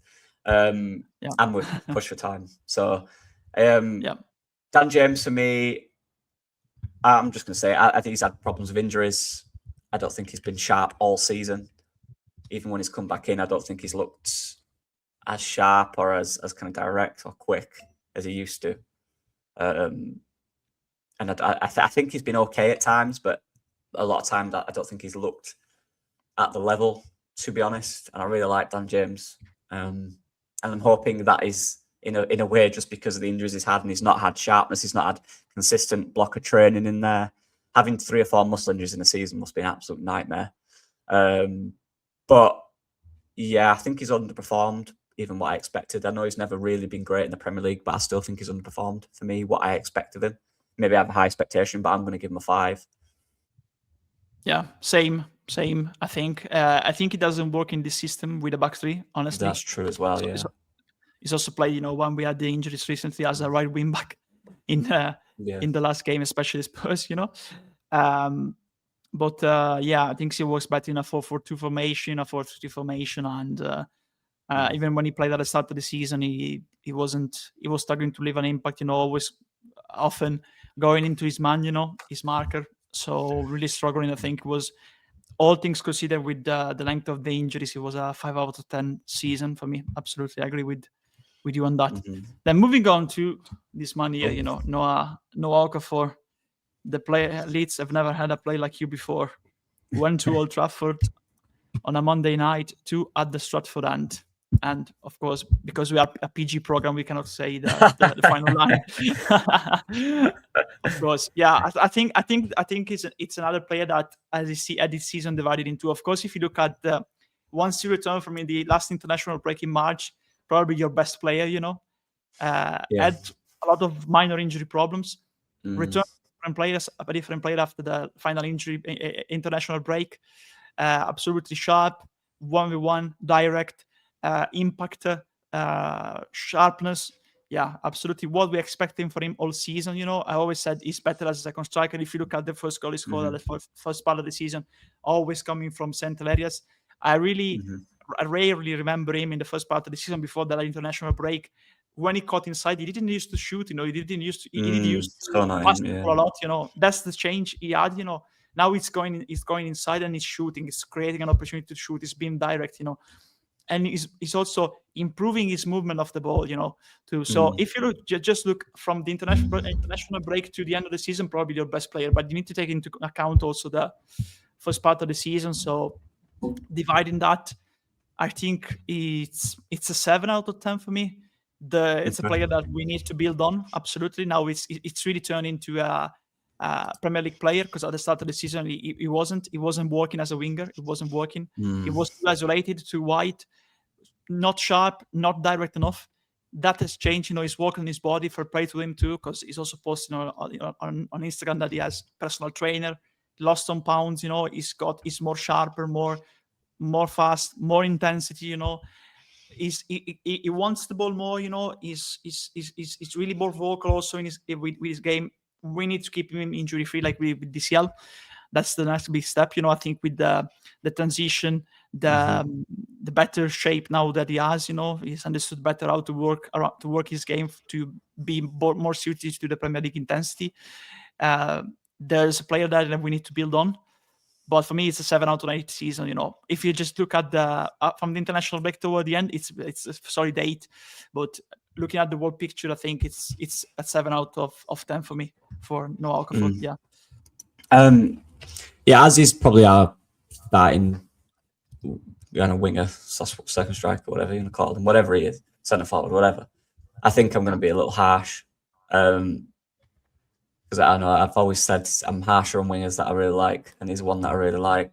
I think when he came in, again, one thing I think he needs to develop is the kind of what's the word? The different styles of dribbling. Yeah. In terms of dribbling, yeah. So for me, when he picks the ball up, he's very straight line in dribbles. He doesn't feint that much. He does a lot of his legs. He moves his legs a lot. But when you're dribbling in 1v1s, you have to move your body. That's what tricks the defenders. I don't think he does that enough, and I don't think he does it decisively or quick enough. And that's why he struggles out wide for me. There'll be a few times where he'll get the best of his marker on the outside and he'll beat them for pace because he's very quick and he's powerful runner. But I don't think he's got that high level of dynamic dribbling. I think it's very straight line. I'm going to beat you down the line. And if that doesn't work, he kind of gets a little stuck. But what we've seen... So he needs to learn like a kind of body feint or something, to be honest, which he should be able to do pretty easy. So there's a little tip for him if he's watching. But but like I said, when he's in central areas, it's almost not 1v1. He's attacking spaces, and I think he's better when he's attacking spaces for me. Or he's already in that space, more importantly. So when he gets it off the back line, he's already in that space because he's a very good forward runner. So I guess in that sense, his direct running works off the ball because he is very direct with it. And I like his finishing. I know a lot of his goals have come from the back post, but as a winger, or in this role, wherever you're playing, he is still that kind of player.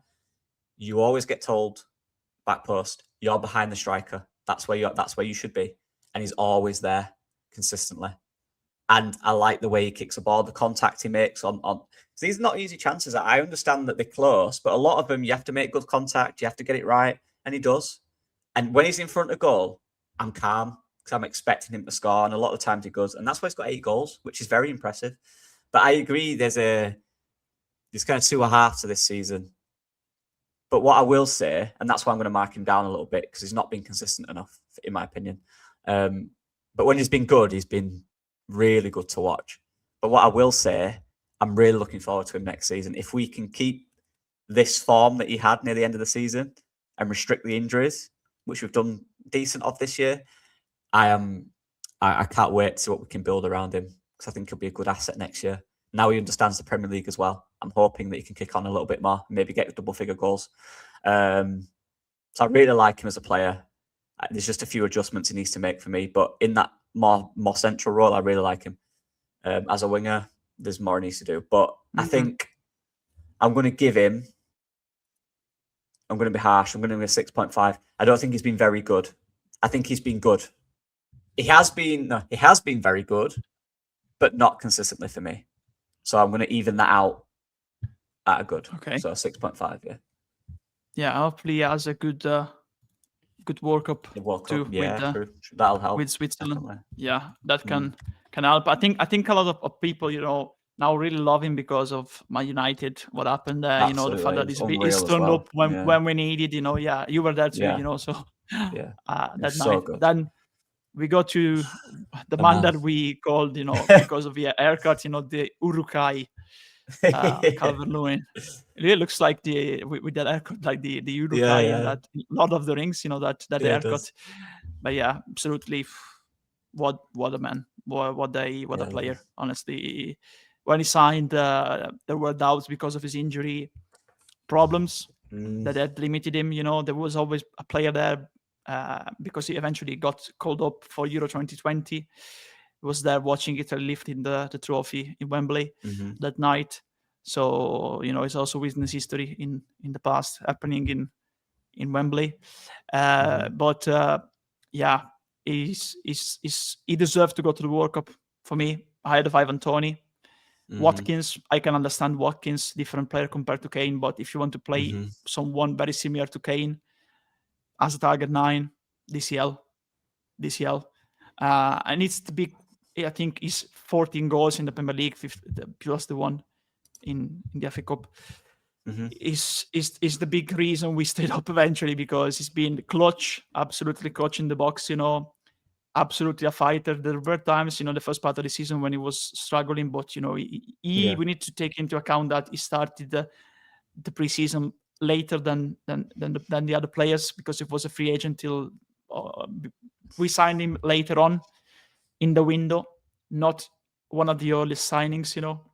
We signed Matcha before him, so it took time for him to get back into match day shape. But yeah, it's been absolutely carrying us at times on his backs with his goals. His leadership up front, leading the line alone, supported later on by Okafor. But yeah, a player that we need to build on. Of course, I think because he had a very good season, but you need to take into account also the fact that he's been injury prone in the past. Fair play to the medical team.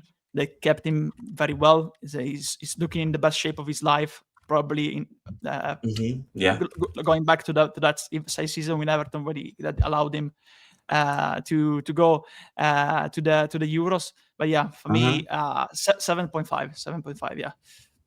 Yeah, look, I mean, you've said it all there, mate. Yeah, I'm gutted he didn't go to the World Cup. I'm absolutely good. Scoring 15 goals in probably the best league in the world, not going to a World Cup is really harsh for me. But that's the way it is, unfortunately, annoyingly for us. Well, I guess not. I guess we won't get injured, so that's something. But yeah, I wish he was there. He deserved it, 100%. But yeah, I mean, I've loved it for free. We didn't buy him for anything. He cost zero money. I mean, 15 goals, stayed fit. I think he's the sixth. Just looking there, 6th most minutes this season for us. Super impressive. Love DCL. and hopefully next season he can continue this form because he's been so pivotal for us this year. Really like him, top player, and our poacher, and we've needed one now, and here he is. We've got one, so better to look after him. But yeah, I think you said it all on him, mate. So I'm probably gonna I'll match it. I'm gonna go 7.5. Yeah. 7.5. Okay, so both of us. Actually, no, I'm gonna go 8. I'm gonna go 8. I'm gonna go 8. Yeah, I think it's been that important. Yeah, it's your highest one below Ampadu, of course, because you gave him a 9, Ampadu. So next one, Mecha, go ahead. What do you think Mecha, of this season? Again, looking at expectation and what he's done, I think he's been pretty a decent signing for free as well. Good value, 7 goals. I mean, that's good. That's good. That's a good return for someone that was free, who we expected to probably not play as much. To be fair, 37 appearances. I know a lot of them are subs, but he did a shift. He did his job this year. That's something that I really appreciate. He did his job that it was required. Probably similar to Grev in that sense. He came in, and for a lot of the time, he was very good and important in what we did. He's not the best player in the world. His touch at times could be very questionable. He's played in some questionable positions as well. But nothing. That's not to him. Yeah, that's not down to him. That's down to the manager. 22 times subbed in. You see then 7 goals. That's what we needed from him. I think he's played his role really well. I think he's been above decent overall. I like him as a squad player. I'd definitely keep him for next year. Maybe as the third choice though. 6.5. 6.5. Yeah. Me too, mate. 6.5. Reliable. Another player that very similar Toy Story. Very similar story, not Toy Story. I wanted to say very similar to DCL, but then it's a very similar story than two stories. So Toy Story sounded like that. But yeah, 6.5 for me too. Honestly, reliable, well called upon. He's not a left winger, so sign a backup. For in that position, but very similar because he had a lot of injuries in Germany with Wolfsburg. Physical player, probably our best physical output in the final third. In terms of all the play too. Also clutch at times, and we needed him. Fighter when he comes off the bench.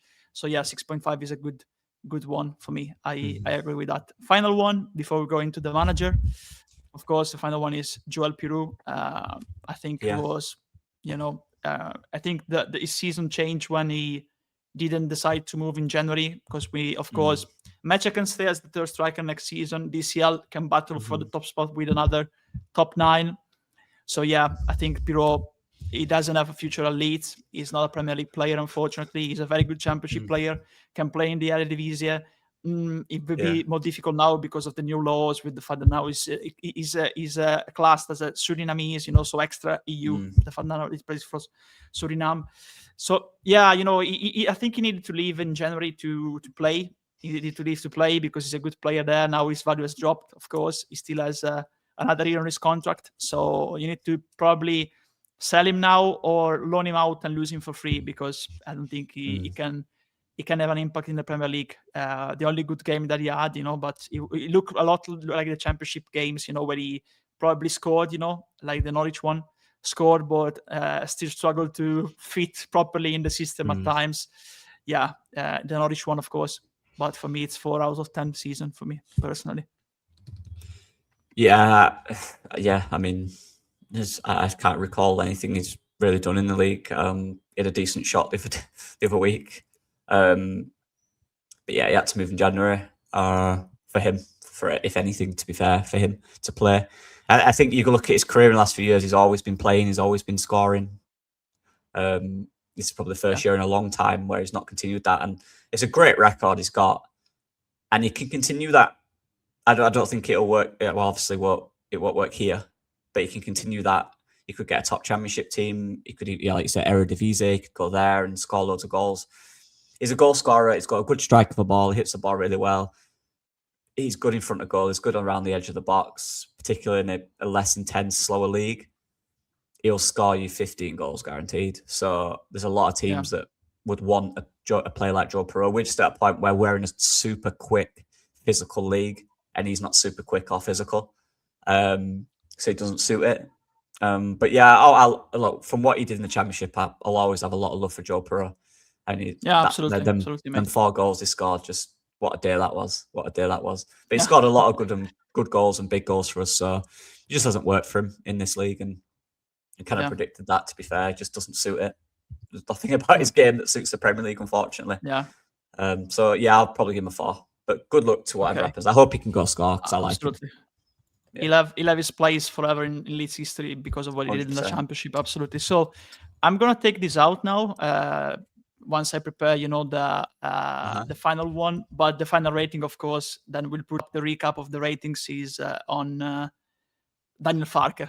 What's the rating for the manager?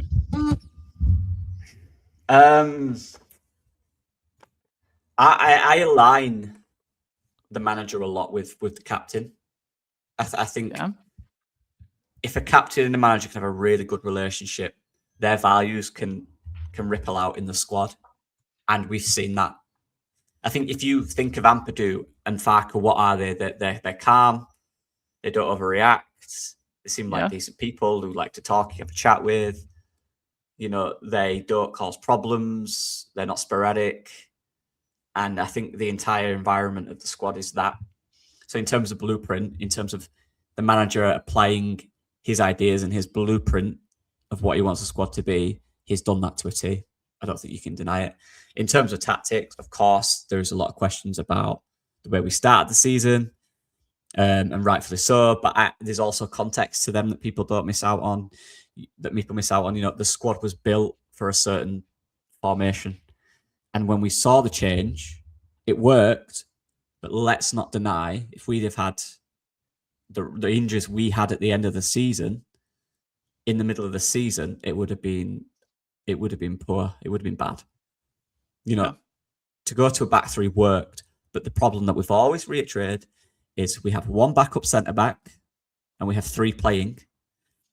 We also have one backup full back because Byram doesn't count, which we've seen he played about 5 minutes. And that was Justin, who was also the backup left back, right back, and the other backup right centre back. We had 2 spare players for 5 positions. Now, luckily, them players have got through it. They've fought through it. It worked. But at the end, it didn't. We had to change the team around a lot. Even in midfield, you could argue we're one shot there. And we had a lot of wingers, and they have not been able to impact the season. And they've kind of been wasted, to be honest. So it is down to him to change that. And he did. You also have to consider, which people don't, you can't just do it and expect it to work. You have to work on it. It has to be right. I think the Man City game was a good moment to do it. We're 2-0 down in the game. Didn't look like we were going to get out of it. It was kind of a, what have we got to lose? Let's just try it. As opposed to a, whatever. So, and it worked. And that gave the team confidence that we can do this. We can use this formation.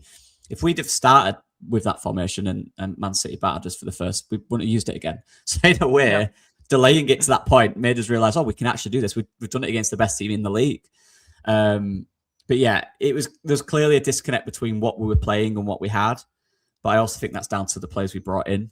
But you have to look at what we've done this season, how we have adjusted. And since that adjustment, we've looked so good. Probably top 8 in the Premier League. Yeah. I just think we look so mature as well. These little things that matter. Our disciplinary record's very good. I think getting the most out of players that had consistent years, like Okafor, DCL, Mecha, for example. There's loads of even Gary Gudmundsson didn't start every game for Lille, getting consistent minutes out of him. Jayden Bogle, who failed here. Well, didn't fail, but he wasn't great in the Premier League last time he was here. Rodon, same. Even Darlow to an extent. Even Ampadu. There's a lot of players that have played at this level and it didn't work out. They're now working out. I think a lot of credit goes to the manager in that. They're setting them up right. They're allowing their best traits to come out, and we're performing at a level that is very impressive. So from a difficult, the start was good actually. People forget about the start. We started the season well. We did. The intensity was excellent. It's when teams started to realise how we're playing when we had to change. And that's where it probably came a little too late. But we started really well in a 4-3-3. It actually worked. I remember the Newcastle game, the Everton game at the start. There were a few of us. The Fulham one, we were unlucky, the own goal by Gudmundsson. The Bournemouth one, like a few late, last 2 minutes. But them games were great. We started really well. The change didn't come quick enough. We got into this little rut. The players stayed together. We didn't react in a bad way. They got back together, and then we changed the formation and our mentality. And look at us now.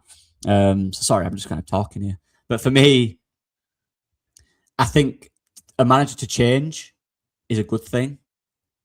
A manager to adapt in-game as well, which he's done. He's changed to a back four at times this season, which has worked. I've brought on wingers direct. We changed to a front two at times, which has worked.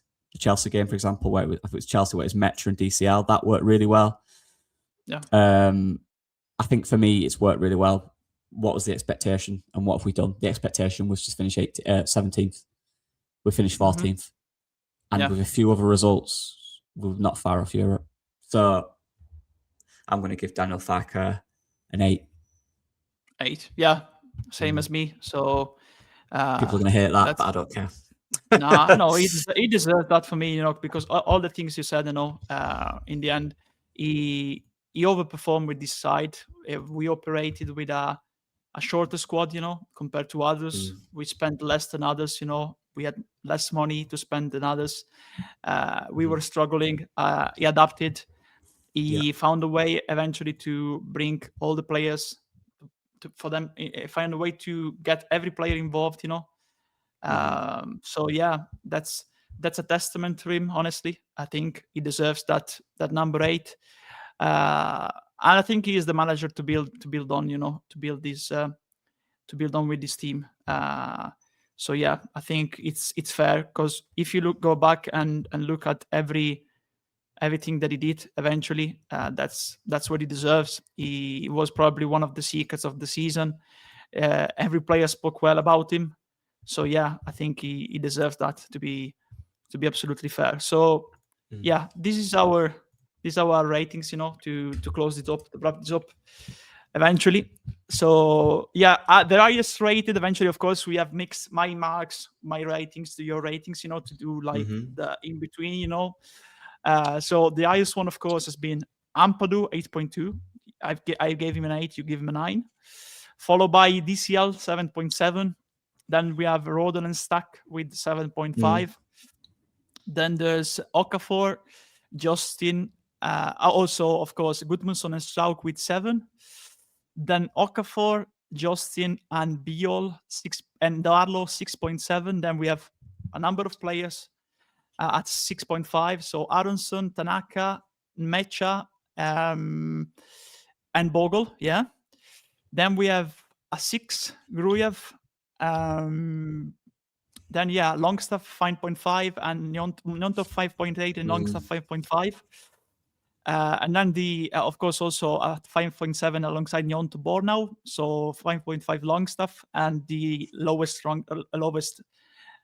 rated one are, of course, 5.2 Perry and 4 for Pirot and Bonanotte. Pretty summarizing. Also, Dan James at 5. I forgot about him. I think it summarizes well the season. The moments of the season. The harshest ones, probably, to be like where we started. I think the right backs. I think we've. I think that's a little harsh, to be fair. But yeah, I think most of them look pretty solid. Yeah, I do like that. Yeah, the thing with Justin and Bogle is that the fact that both of us gave Bogle a 6.5, while you gave a 6.5 to Justin, I gave him a 7. So that's why he's a little bit higher, compared to Bogle, But that we explained that is because he's been more versatile, throughout the season. So that's why the ratings and Bogle had to play more conservative compared to Gudmundsson. That was really a major part compared to Bogle in the offensive part of our game. Yeah. But yeah, I like it, and I think going into next season now, we're in a position where, I think we've got a great foundation, a great core. Who would you say, in terms of, obviously we need to make some money, who are the unfortunate players that you think we'll have to part ways with? Because I've got a feeling there'll be one or two. I hope there isn't, but there inevitably will be. Who do you think's on that kind of chopping block? Because of the money of course, generate. Yeah, I think Strauk, honestly, I don't think Aronson is out of contract to, in 2027. So there's another player that you can generate funds to, but I think Farke likes him, so it will want to keep him. But the ones for generating funds, I think, will be Strauk, Gruev, Longstaff, Nyonto James, and Piro, of course. These will be the ones for me. And Bornham, if he wants to leave. Otherwise, they'll keep him as fourth, fifth choice at centre back, because I think 2 centre backs will eventually come, at the club, will arrive at the club. Yeah. My worry is, my biggest worry with this, mate, is, and you've got to toe that line between being sentimental and losing your core squad. When I say sentimental, I mean, I like this team, and this team has achieved so well. So in one season, in one transfer window, we can't change loads for me. I think that will affect, and it could disrupt too much. Obviously, Ampadu need to sign that contract. That settles for me a lot of things. That settles the squad, the manager, a lot of it. We need to keep him. It will keep him, but you know what I mean? We need to sign that contract, longevity. For me, again, looking through the positions, I wouldn't like, I know we might have to, but I don't want Strout to leave. Even if we bring in another centre-back to compete, I still want him to be here. I think he's been here a long time. He understands the club. And I know that's kind of this rhetoric, understand the club. It is really important. Every top team in the world, every team in the world has local players, or local in terms of who have played there since they were young, have come through the ranks there. Strauch has done that. He's been here a long time now. So I think he's one, even with the likes of Cairns and Byram, if you're losing them two, it's easy to say get rid of them, but we're losing the Leeds lads. You need some Leeds lads in there, 100%. So this is where I'm looking at, I mentioned to you, Lewis Cook, someone like that to be that player. Yeah. You need someone, for me, there's probably loads out there who can come in, be a local guy who understands not just the club, but the culture and the city. It's really important for any team, in any sport as well, that you have people from there. And then there's the experience side of it. So we've mentioned Longstaff today. There's a few players in there as well. We mentioned even like Metcher, or I'm just looking through Dan James. These Longstaff particulars played a lot of football at a high level. So whereas he's not been the best player for us on the pitch, his impact and the advice and the understanding of certain situations in the season, he's experienced before. And a lot of these guys wouldn't have. So even if like a Longstaff isn't happy with his minutes, he wants to leave, again, you need to replace that. But what I will say is a lot of these players now have gained that experience from this season. So for me, it's just, you've got to be careful with what you do. I think we've got to get rid of players. Obviously, the players that are not going to play, the likes of Pirot, for example, maybe even Bornau. There's even talks about Tanaka. That's fine, because they've not been at the club that long and you can replace their talent. But it's the ones that aren't necessarily even playing that much, but they understand the club. They've been here a long time, or they've grew up in the club. They're the ones that you have to be careful with, and you don't want to ruin the dynamic of the change room. So that's the balance for me we need to get this summer. Yeah, absolutely. I agree. I don't have anything more to say. To be fair, you lined it out perfectly. So yeah, I think we can wrap this up so you can go to the training. I'm going to get an Uber anyway, so it's fine. Okay. I don't rush it, but yeah, we'll wrap it up. We've been going for 2 hours and 30 minutes anyway, but hope everyone enjoyed that. There's honestly a lot, and we will do it in the next one. I want to talk a lot about the manager. There's a lot more detail I want to go into with that. But I didn't have 30 extra minutes. So we will talk about the manager in the next, because I think it's important and I want to talk about him because there's more to say for me. And that. Of course, let us know, your full ratings in the comments, of course, what your ratings too, so we can see if it's good to agree and disagree, so it would be good to see also your ratings in the comment.